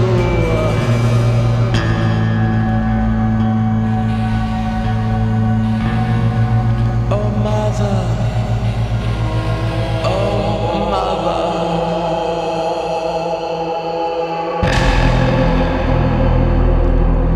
Mother, could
You are listening to Tormentor Radio Show. Paul Lemos from Controlled Bleeding is with us.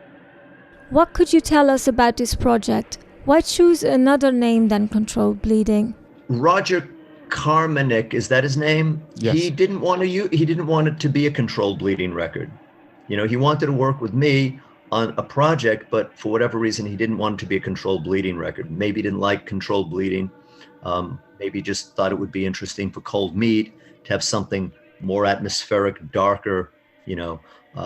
And so, you know, I liked Roger, and I thought his label was interesting, you know, and I thought it would have been nice to kind of maybe take this project that Joe and I were doing and just give it another title.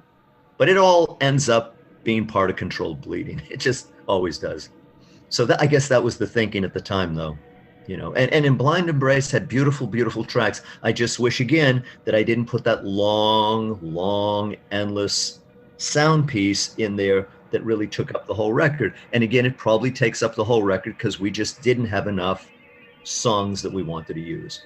So a bit of a cop-out. But parts of that record really, I thought, were some of Joe's best vocals.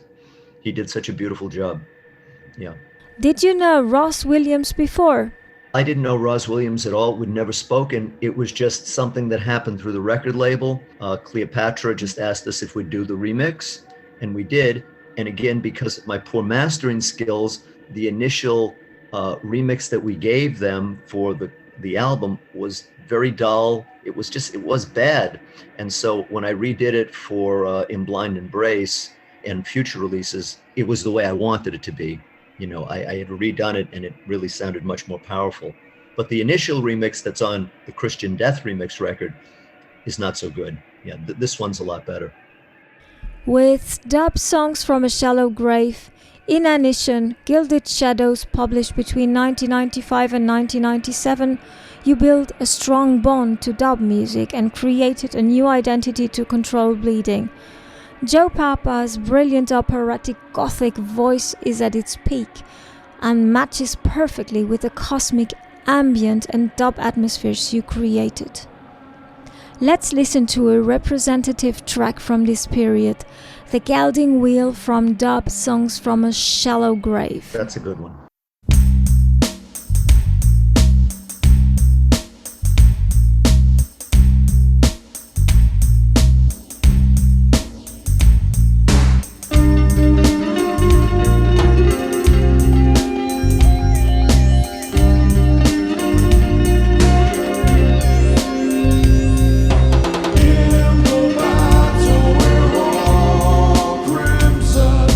From the blood that we spill.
You are listening to Tormentor Radio Show. Paul Lemos from Controlled Bleeding is with us.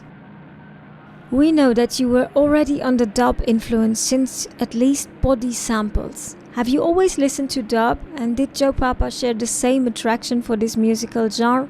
Joey never liked much of the music that I did. He had no real interest in dub. You know, he was strictly into very elaborate, extreme, progressive, technical music. Yeah. So dub held no interest to him, but you know, I just tried to kind of get him involved in it. And I think the combination of that kind of monastic singing in a dub framework made that record, Songs from a Shallow Grave, one of my absolute favorites. I love that record. I would like to remix it and bring the bass levels down, because I think the bass eats up too much of the tracks. But that was a great performance for Joey. I thought his vocals just, and within that format, I thought it just worked so nicely. And I'm frustrated today that we couldn't have continued. That's a direction I wish Joe and I had continued, because I really thought we found, I thought we found our mark, you know. That collection, though, is very meaningful to me. I wish that Joe and I had continued and, you know, explored that direction further. But again, you know, low attention deficit, you know, attention deficit disorder keeps us moving into other things. I think Breastfed Yak was coming or whatever. But yeah, that was a unified record. That was one of the good ones. And I think that period of Golgotha and that album, Songs from a Shallow Grave, that whole period leading up to maybe the last record, which was Poisoner and Songs from, what was the last one on Cleopatra? Gilded Shadows. I think that climaxed everything. So that period, yeah, I thought that last set of records, not having to do with Can You Smell the Rain Between, but that last set of records I thought was our creative end and maybe the best period for us. I thought we'd just taken it as far as we could, and that was it. So I had given up then. I had kind of thrown in the towel after Poisoner and Gilded Shadows. I really wanted to say, okay, the group is done. But it wasn't. A guest vocalist is present in these productions, Trang. We know very little about her. Can you give us some more information about her? Yeah, she was just a Vietnamese woman that Chris Moriarty had known. And, you know, she just dabbled a little bit in singing. She wasn't really a singer, but she wanted very much to be in music. And she was quite attractive. And I think by including her in the group in some level, I was hoping that maybe we could become further acquainted. But it was very hard working with her because she wasn't really a singer, so she didn't stay on key. So I'd constantly have to punch every note in, you know, or every little vocal phrase. It was piece, piece, piece, all kind of connected together. She wasn't experienced, but I thought she did really nice work on those records. You know, they were very good. But she had no experience in music. And then she moved away from New York. She moved to California, and so that's why it was such a brief interaction, which was probably better for me, put it that way. Yeah, it probably was. During your long career, you recorded, apparently alone, a quite unique album, which is The Poisoner. It was published on Soleil Moon Recordings in 1997. The Poisoner is a two-part ambient album that features dark and swampy atmospheres, far from any urbanity or temporality. Who is The Poisoner? Maybe my former mother-in-law. I'm not sure. I don't know. I didn't really think about who it is. I just felt that the title captured the sound of the music, you know, because I think that second track is just kind of poisonous. Somebody told me when it came out that music should exist behind glass. Oh, that's very interesting. Not the Ivory Tower. No. How were you inspired to make this album? Is it related to a specific location in New York State? No, it was just in my brain, I guess. You know, I mean, I'd had friends like, what's his name? Steve Roach had been a friend of mine for a long time. We were in correspondence a lot. And, you know, I'd always known Brian Williams, you know, for years. I liked Brian. We were personally, you know, acquainted, and I always enjoyed his music. And so maybe in the back of my mind, I really wanted to create something with that sonic expanse and that could explore those areas of darkness very purely. And I think as far as everything I've done, I think that was probably the purest vision of sound to tape that I've ever had. Like most of the time you have an approximation of what something will sound like. And when you actually put it to tape, it's like 60% of what you imagine. But the Poisoner was pretty much exact. It was exactly what I had in my mind, so that's my favorite record. There is also the note on this album. This recording is intended to be heard through headphones. We can always find the mention, please play this disc at high volume on your releases, maybe since the very beginning.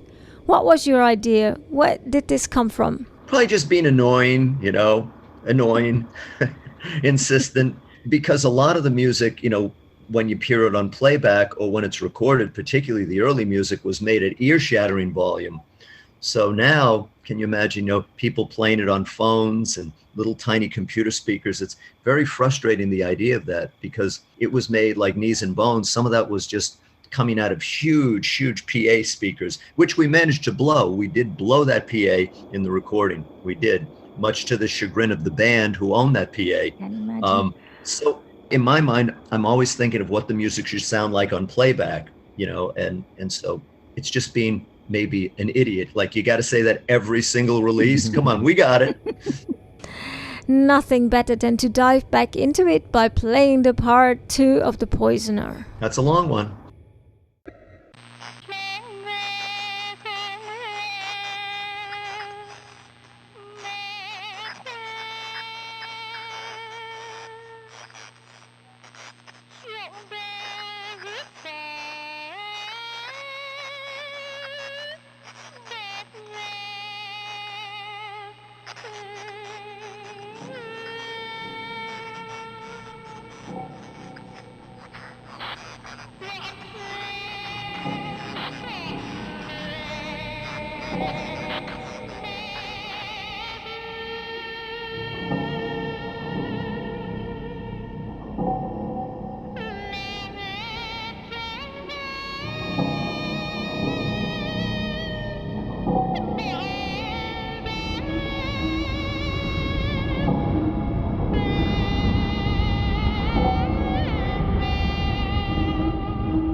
back to our interview with Paul Lemos on Tormentor Radio Show.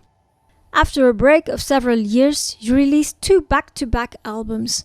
Can you smell the rain between as Controlled Bleeding and get your greasy head off the sham with the project Breastfed Yak? Can You Smell the Rain Between is an album of transition, where we find dub pieces composed just after Gilded Shadows, ambient pieces in the continuity of The Poisoner, and already something like noise, free jazzy experimental stuff that Breastfed Yak will syncretize just after. Your longtime friend Tatsuya Yoshida is involved in this project. What can you tell us about these 2 albums? Okay, well, let me see. I'm going to go back to the first one that you'd mentioned, Can You Smell the Rain Between? And that kind of reminds me of records like The Drowning and Songs from the Drain, very separate kind of entities. And again, with that record, I think I was way over deadline, and I just was in a creative funk. I didn't have real pieces that I liked together. So I think I was kind of cobbling together a record with that one. And some of it worked and some of it just feels incomplete to me. That's a strange record. And I can't say it's one that I particularly am proud of. I don't particularly like that record. There are parts of it that I like, but I wish that I could go back and redo it and maybe spend more time on what it should have been, because it did. It seemed kind of like real regression to me. Can You Smell the Rain Between? It had potential, and it's a very experimental record in ways, but I don't know if the experiments are particularly good. I mean, I kind of used material from Poisoner. I think it was just a creative low for me. You know, I was just looking and digging around for things that I hadn't used in my own, in the can, and kind of reconfiguring them. And I don't think I was in any kind of creative mode, and I had to deliver that record. It was way over deadline. And so I was starting to feel pressure to complete it. And I didn't really have anything that I wanted to put on it. So I did kind of cobble pieces together, and I reused parts of Poisoner, just reprocessed it and so forth.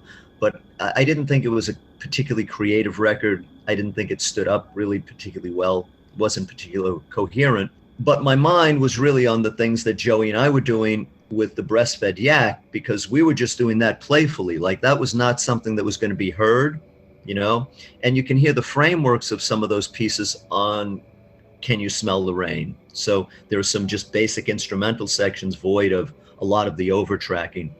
But the Breastfed Yak record was just something that Joe and I were doing on a regular basis.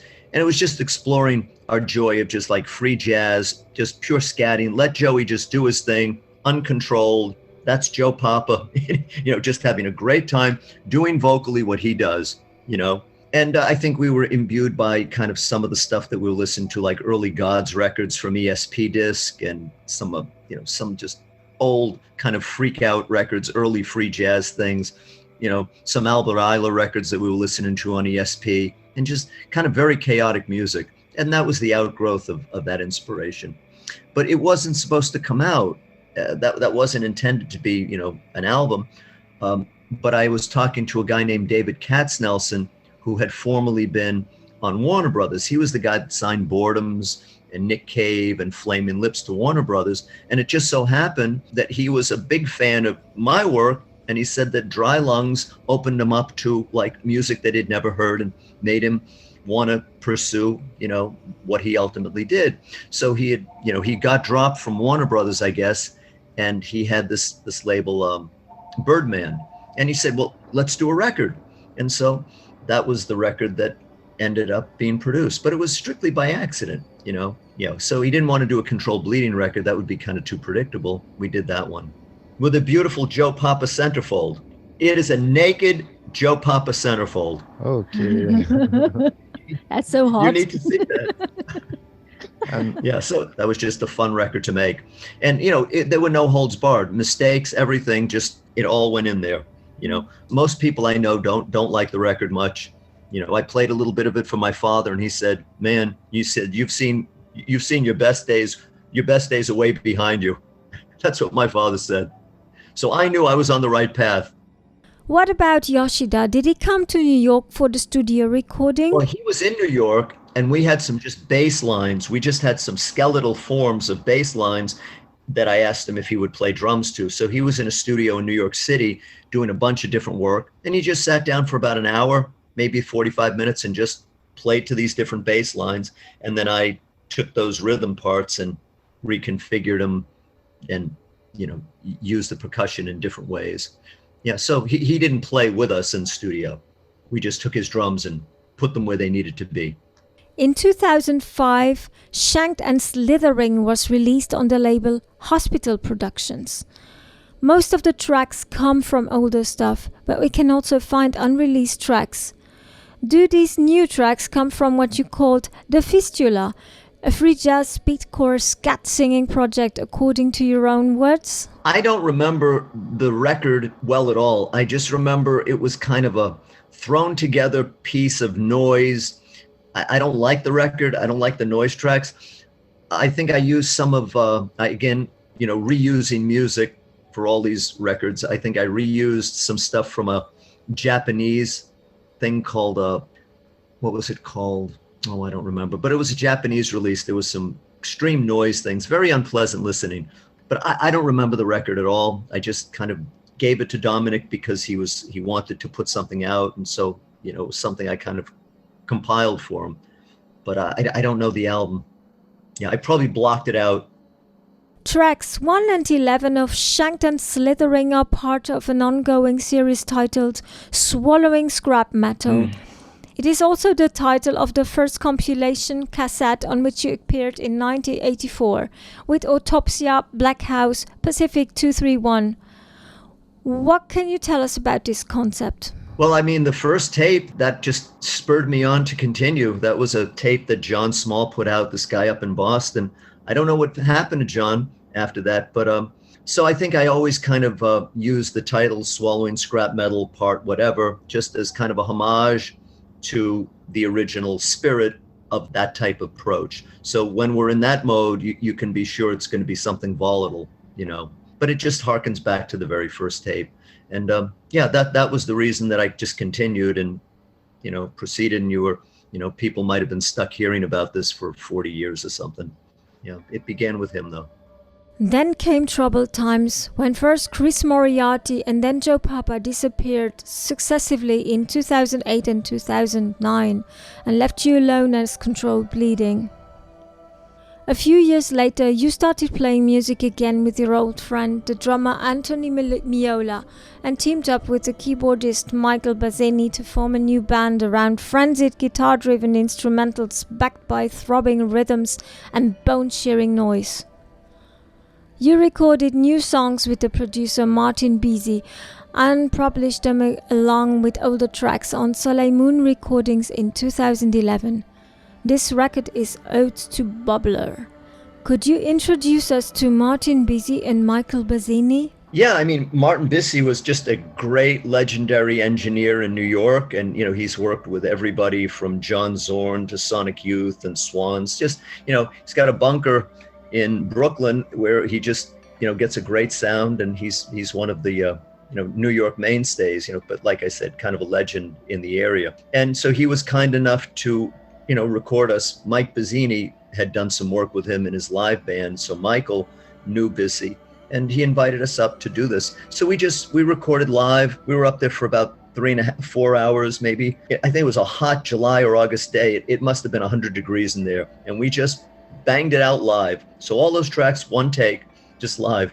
But it was just like the music we were doing live at CBGB's back with the original Controlled Bleeding, that stuff that's on Before the Quiet. It's the same kind of thing, just a little bit different concept. We were using a bass, I was recording bass loops and the bass loops were there instead of the organ. And unfortunately, Mike Bazzini's keyboards weren't really too well integrated into it on that recording. It's pretty much guitar, drums, a little bit of keyboard, and the bass looper. But some of those tracks just hit it right. I mean, there's a piece called the Fusion Song that's as good as it gets for me. And the drumming, I just thought spectacular. That Fusion Song appears on Lava Lamps? Yeah, it's one of those songs that Bissey had done. La Syndicate did a great remix of it. But there were periods, that was a highly inspired band. And again, just like the early band, no one was interested in that music. We went out playing that live. Nobody was interested in it. It was a very humiliating experience because, controlled bleeding had filled big spaces, when Joe, Chris, and I played. And then once we started out again with Tony playing drums and playing this instrumental music, nobody was interested. It was like going all the way back to the beginning. Yeah, it was an exercise in humiliation, though. On this album, we find a live recording titled Live on a Boat, Rostock, Germany. Did you play in Europe just before recording this album? No, that was old. That was from a long time ago. That was closer to the time of maybe Songs from a Shallow Grave. We had done a short tour in Europe, and that was just a duet between Joe and me. Yeah, it was just live bass and vocal, and I think that was it. Mm-hmm. So, let's play some music from this period. Felch Space Scan, Yak Mix, from Get Your Greasy Head Off the Sham, the song Controlled Bleeding from the album Odes to Bubbler, and finally Fusion Song to present the next and last studio album, Larva Lumps.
You are listening to the interview with Paul Lemos on Tormentor Radio Show.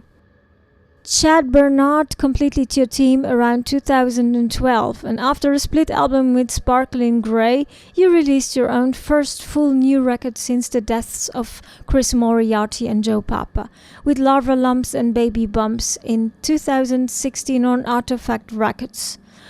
This 2-disc album features 1 studio disc, Lava Lumps, and 1 live studio recording disc, Baby Bumps, consolidating the new orientation of the band as presented in Odes to Bubbler, and once again produced by Martin Beasy. As said before, this kind of recalls your very early works with Controlled Bleeding. Could you introduce us to Chad Asby, aka Chad Bernard? Yeah, Chad's a great guy. I love Chad, and he's helped me immensely. And he's still a musical partner. I mean, we'll probably do work again at some point, when we're inspired. But, Chad's just, multi-instrumentalist. He's more of a technical guy, not so much a virtuosic musician, but just great guy and a really good collaborator. And he's very, very open-minded. I mean, he can deal with me. He's got a level of patience like no one that I've ever dealt with. And he could deal with Tony Miola, the drummer, who nobody could deal with. I couldn't deal with Miola. But Chad, just such a patient and kind of kind-spirited guy. And, he deals with whatever situation he has to.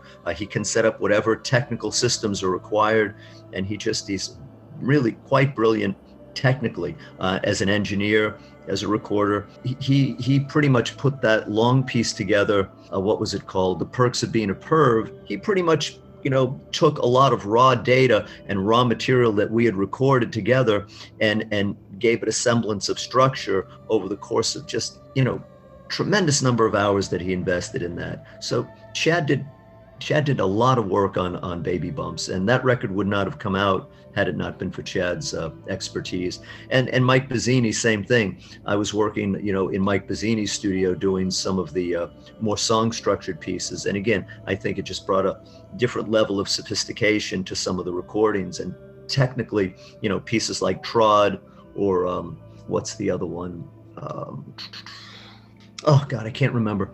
But some of the songs on there, just we couldn't have done texturally in my studio. I had to record with them, So those guys, they just brought a lot of new life, and they could actualize the potential of some of the things I was thinking about in ways that I never could have done by myself. How did you proceed to create the music? Did you start from improvised sessions, or did you compose some elements beforehand? Well, it was all an outgrowth of what Tony and I were doing live, because it originally, a lot of the roots of that were from some of the samples that I was playing on bass and some of the percussive parts. So a lot of that had its basis in the music that Tony and I were performing live.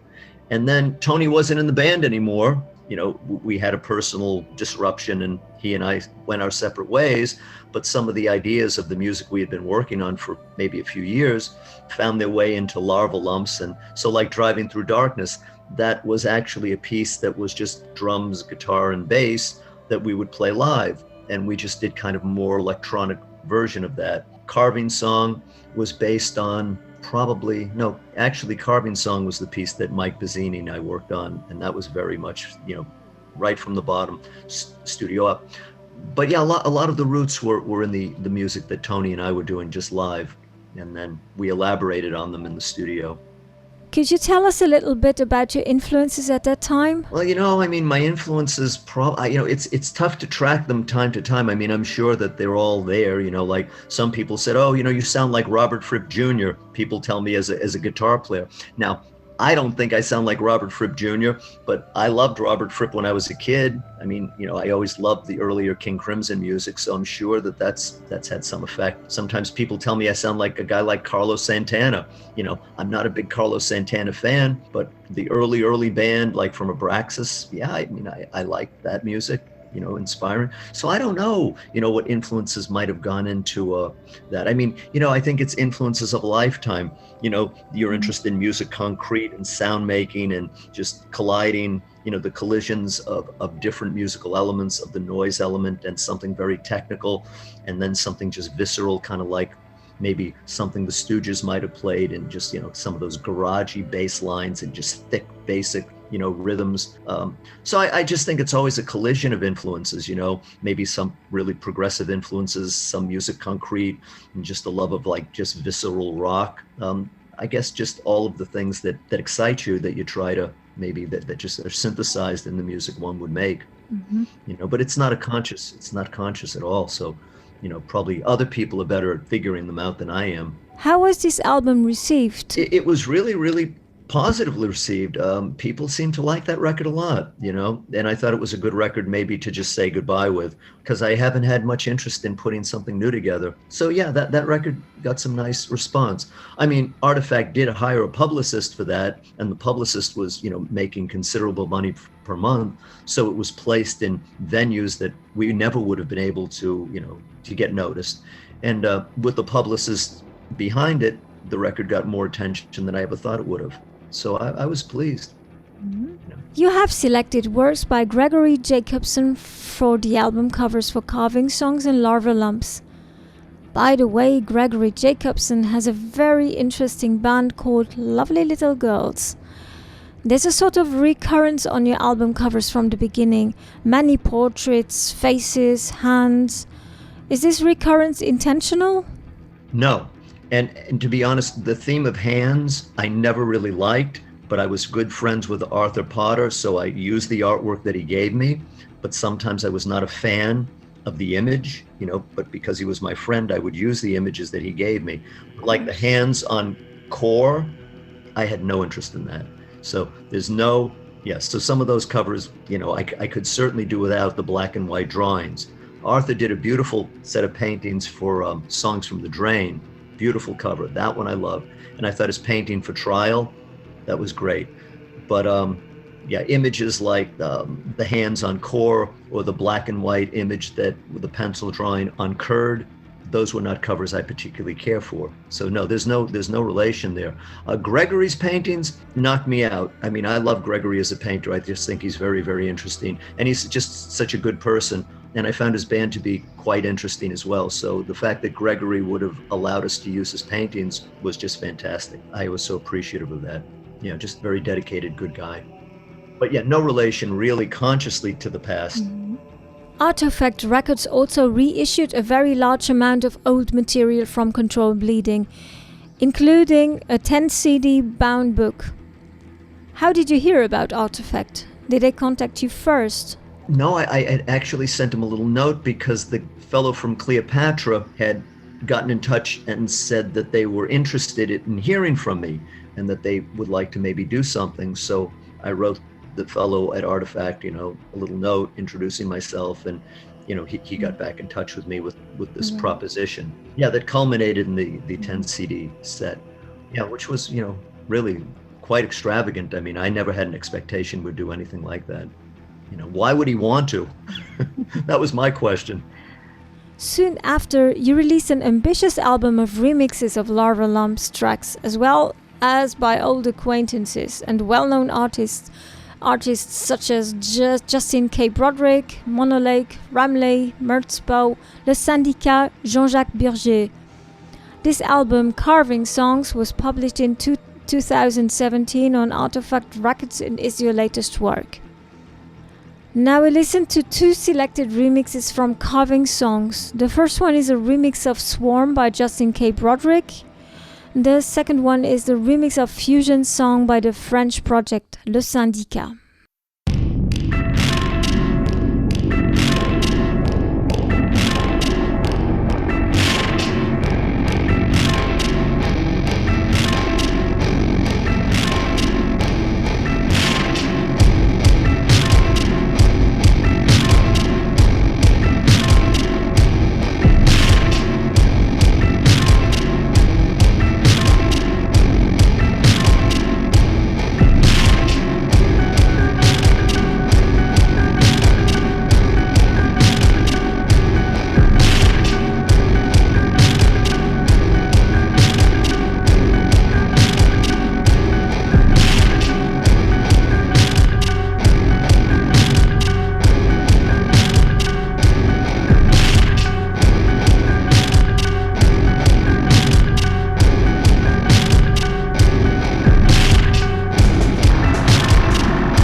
You are listening to Tormentor Radio Show.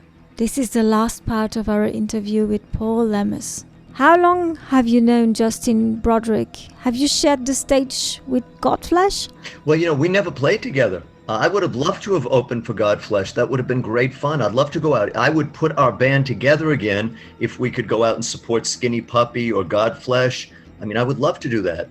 If we could get tours like that, I would be back in it in a heartbeat.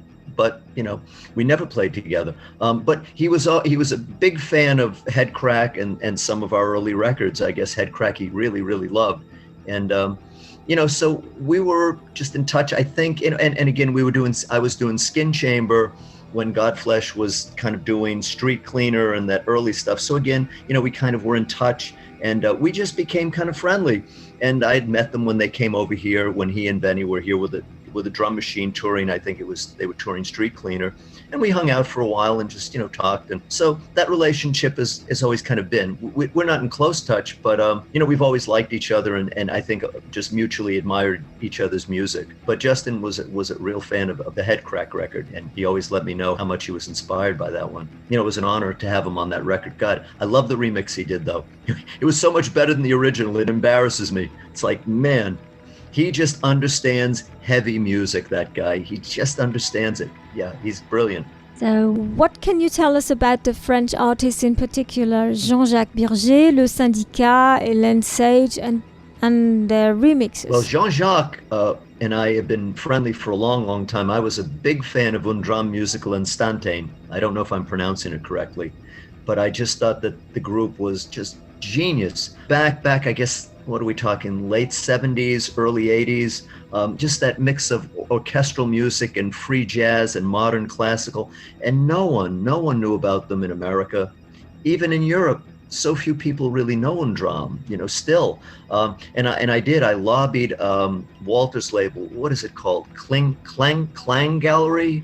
Klang Gallery, the Austrian record store and label. Oh yeah, okay, yeah. Well, the owner I've known for a long time, and I recommended. I said, man, maybe think of reissuing the Un Drum Musical Instantanes. I said, and so he did, because they just lingered in obscurity. No CD versions of the classic early records, and so Walter, he did them, and man, is that a service.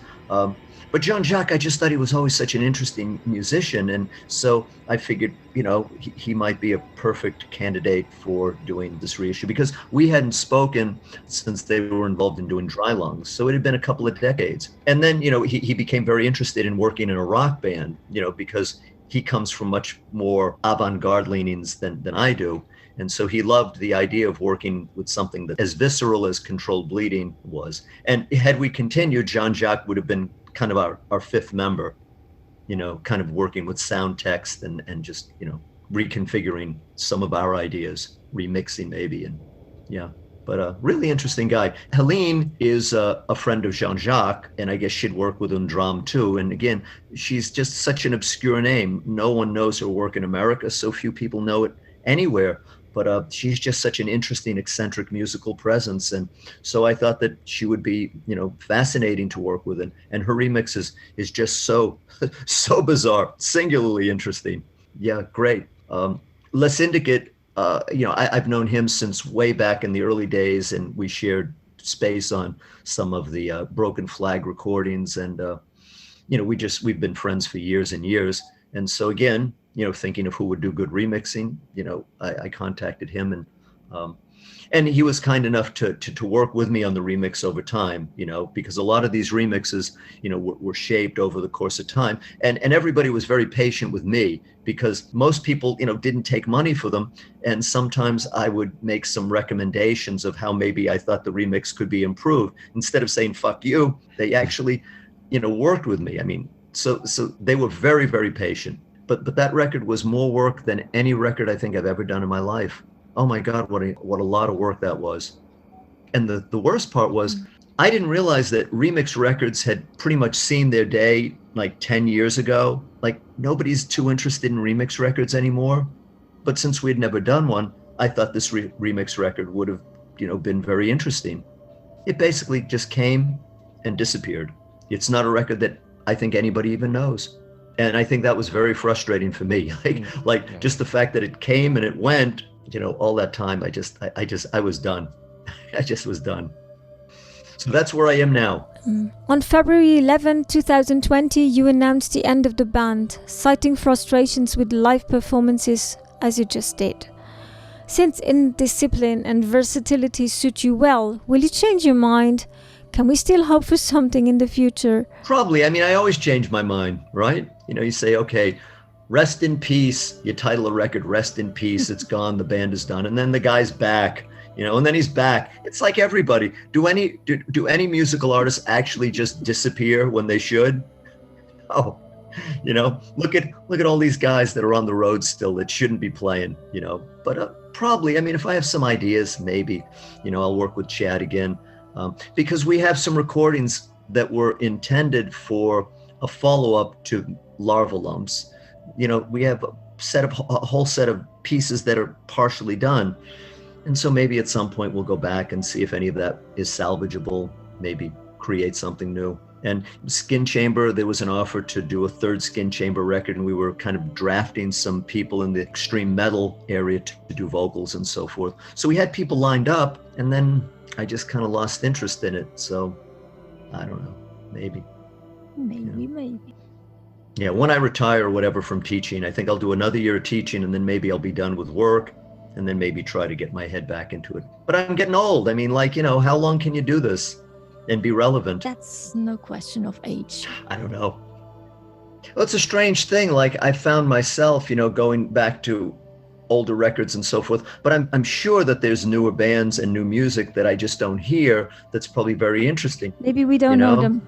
But it's, you hear it by you go to Bandcamp or somebody sends you some. Well, everything is just so diluted, and it's almost like there's so much stuff all over the place that it just kind of just nullifies everything. Like it's too much. I can't keep up with any of it. Mm-hmm. And it used to be, I think, when you'd go into the city and you'd go to record stores and you knew the people there that would suggest things, new ideas, and that understood your taste. But now, hearing interesting things is just by accident. You might be listening to a radio show and hear that thing, and say, what the hell is it?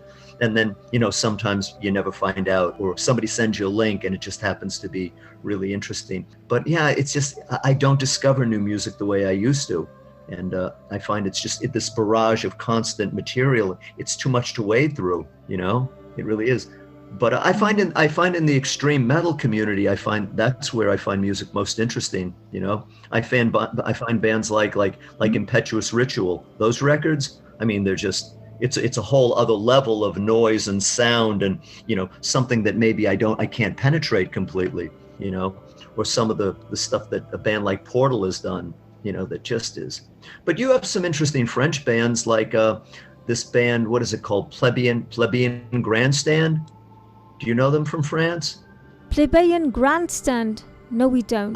Plebeian Grandstand is kind of a dark metal band from France. Yeah, then there's another very interesting French band that I quite like. Well, there's a band called Chromb, Chromb, Chromb. I thought their second to last record, very prog, a little bit Magma-esque. There's a lot of stuff, I think, from France that seems very interesting. Mm-hmm. I will check it. Yeah. Another thing called Grand. I think it's called Grand's Blam, SBLAM. I'll send you a couple of links. Okay. But it's interesting. The French scene I've found is the most exciting kind of thing, European music that I've been hearing in a long time. But it's just very different right now. It's so hard to find really just interesting. I only find it in kind of the metal community and sometimes the real new music community, What do you think about a band like Sun-O? I don't care for them. I find them very boring. I just don't find the low end thing to be interesting. I kind of like the thing he did with Scott Walker. I thought that was kind of interesting, but it's very dull. But like now, Stephen O'Malley though plays with the neoclassical. What's his name? Dimitrescu, Iñacu Dimitrescu. Now, Iñacu Dimitrescu's music I quite like. And I think Stephen O'Malley does some interesting things outside of Sun-O, But Sun-O I find kind of just dull, But I love a band like, did you ever hear Primitive Man? Primitive Man is just this massively heavy. It's kind of taking like Swans or whatever and doom metal, but it's just this massively heavy sound. It becomes a little bit addictive. I do enjoy some of the groups, but most of them, yeah. But it's active. It's much more active. Sun O is just, it's like, it's like more like drone music. It's just like a bass sound. But Primitive Man is just thunderously heavy. What about the last albums of the Swans? See, I wasn't particularly interested in them because I think it was like him doing Glenn Branca. I mean, Branca did those great pieces with those crescendos. And let's not forget, Michael Gira spent time in Glenn Branca's ensemble, as did the guys in Sonic Youth. And Branca gets no credit. You never hear him even in the Swans documentary once mention Glenn Branca. Never once do you hear Glenn Branca's name. But I mean, that to me, like those Swans, those long pieces, it does sound to me like Glenn Branca's stuff, So the Swan stuff is okay. I'm not into Michael Gira just getting up there and chanting and, he's like a big showman up there, a shaman. It's okay. I mean, I respect him that he's doing it and that the band has had such popularity and that people can actually listen and focus as much. But I find it a little boring, Mm-hmm. I'd rather listen to Glenn Branca. Myself. In the 80s or 90s, you toured in Europe with Simon Crabb from Bourbonnais Squawk. What other artists do you remember touring with? What memorable stories could you share from these European tours? Well, we weren't much of a touring band, but Simon was a nice guy. The Bourbonnais Squawk guys were good, and I thought they were really good live. They were way better than we were, I mean, we were pretty shitty. We just didn't have it together live. And I think we were always kind of a crappy live band until more recently. But, it was always kind of, playing with backing recordings, playing with tape because we really we couldn't do everything live. And so it was always kind of frustrating. I never thought the performance really was that interesting. We were always better in a studio situation. But more recently, and I think that's why I stopped working, we worked so unbelievably hard for months and months rehearsing a very sophisticated set of pieces. I only have some very rough demos of them, but I never put so much work forth in my life as to play for this fairly big festival in America, and we hadn't played live in years. So here we had to appear with all of these seasoned live bands, and seem like we had our shit together. And it took months of rehearsal and preparation, and after that, like, it was just a complete blowout. It was so much work and I kind of was hoping to take that band and, get on the stages of Europe and some of the big festivals. But I don't think it really, I could see that even as much work as I put into it, that to do it properly, I'd have to give so much sacrifice, so much money I'd have to invest, the time commitment would be extraordinary, and it just couldn't happen. So I knew I had to get out of it. So live, I don't have a lot of really great memories. I mean, it was fun. And I think after we'd come home, I never wanted to talk to Joe Papa again. Like, he and I just couldn't stand each other because, he was always so silly and so goofy. And I was probably, so annoyingly, irritable and whatever. So, it was fun playing the shows, but it was always kind of half-assed. I just think that we just played in a half-assed way. We never really played spontaneously and just without backing tape and just played as well as we could. It was just mediocre. So I wasn't a big fan of, I liked being in Europe, but I didn't think we were particularly good. And the funny thing is, sometimes when we'd go over, we'd be playing all wax track stuff, and people wanted to hear, textural music or noise, and they didn't want to hear that dance shit. And we'd be playing the dance shit. And so it was like we would be playing music that the audience was not there to hear, So I don't know. Then when we went over and we played more experimental music, I think people were hoping that we'd play rhythmic music. So it's hard with a band like this that's always moving and, misdirected and, never in one place. I think it's always really hard for an audience to deal with. I don't know how I'd perceive a band like that. It would be tough. But I don't have many good stories to tell you about live. We didn't play enough. Well, that's it. That we're coming to the end of our interview. All right. Thank you for your time, Paul. Thank you, It Paul. was very nice to talk to you guys. So, we are looking forward to your next news, maybe with reissues or hopefully new music. Who knows? We now conclude this program with 3 tracks: The Talking Drum, a cover of King Crimson's song; Ham Slammer from your solo album Flag 'em Dive; and Trawler's Return from your last studio album Larva Lumps. Thanks again, Paul. It was very nice to meet you. I hope that we'll talk again sometime. Bye. Thank you. Take good care. You too. Thank you, Paul. Bye. Bye-bye. Ciao. Bye. Ciao.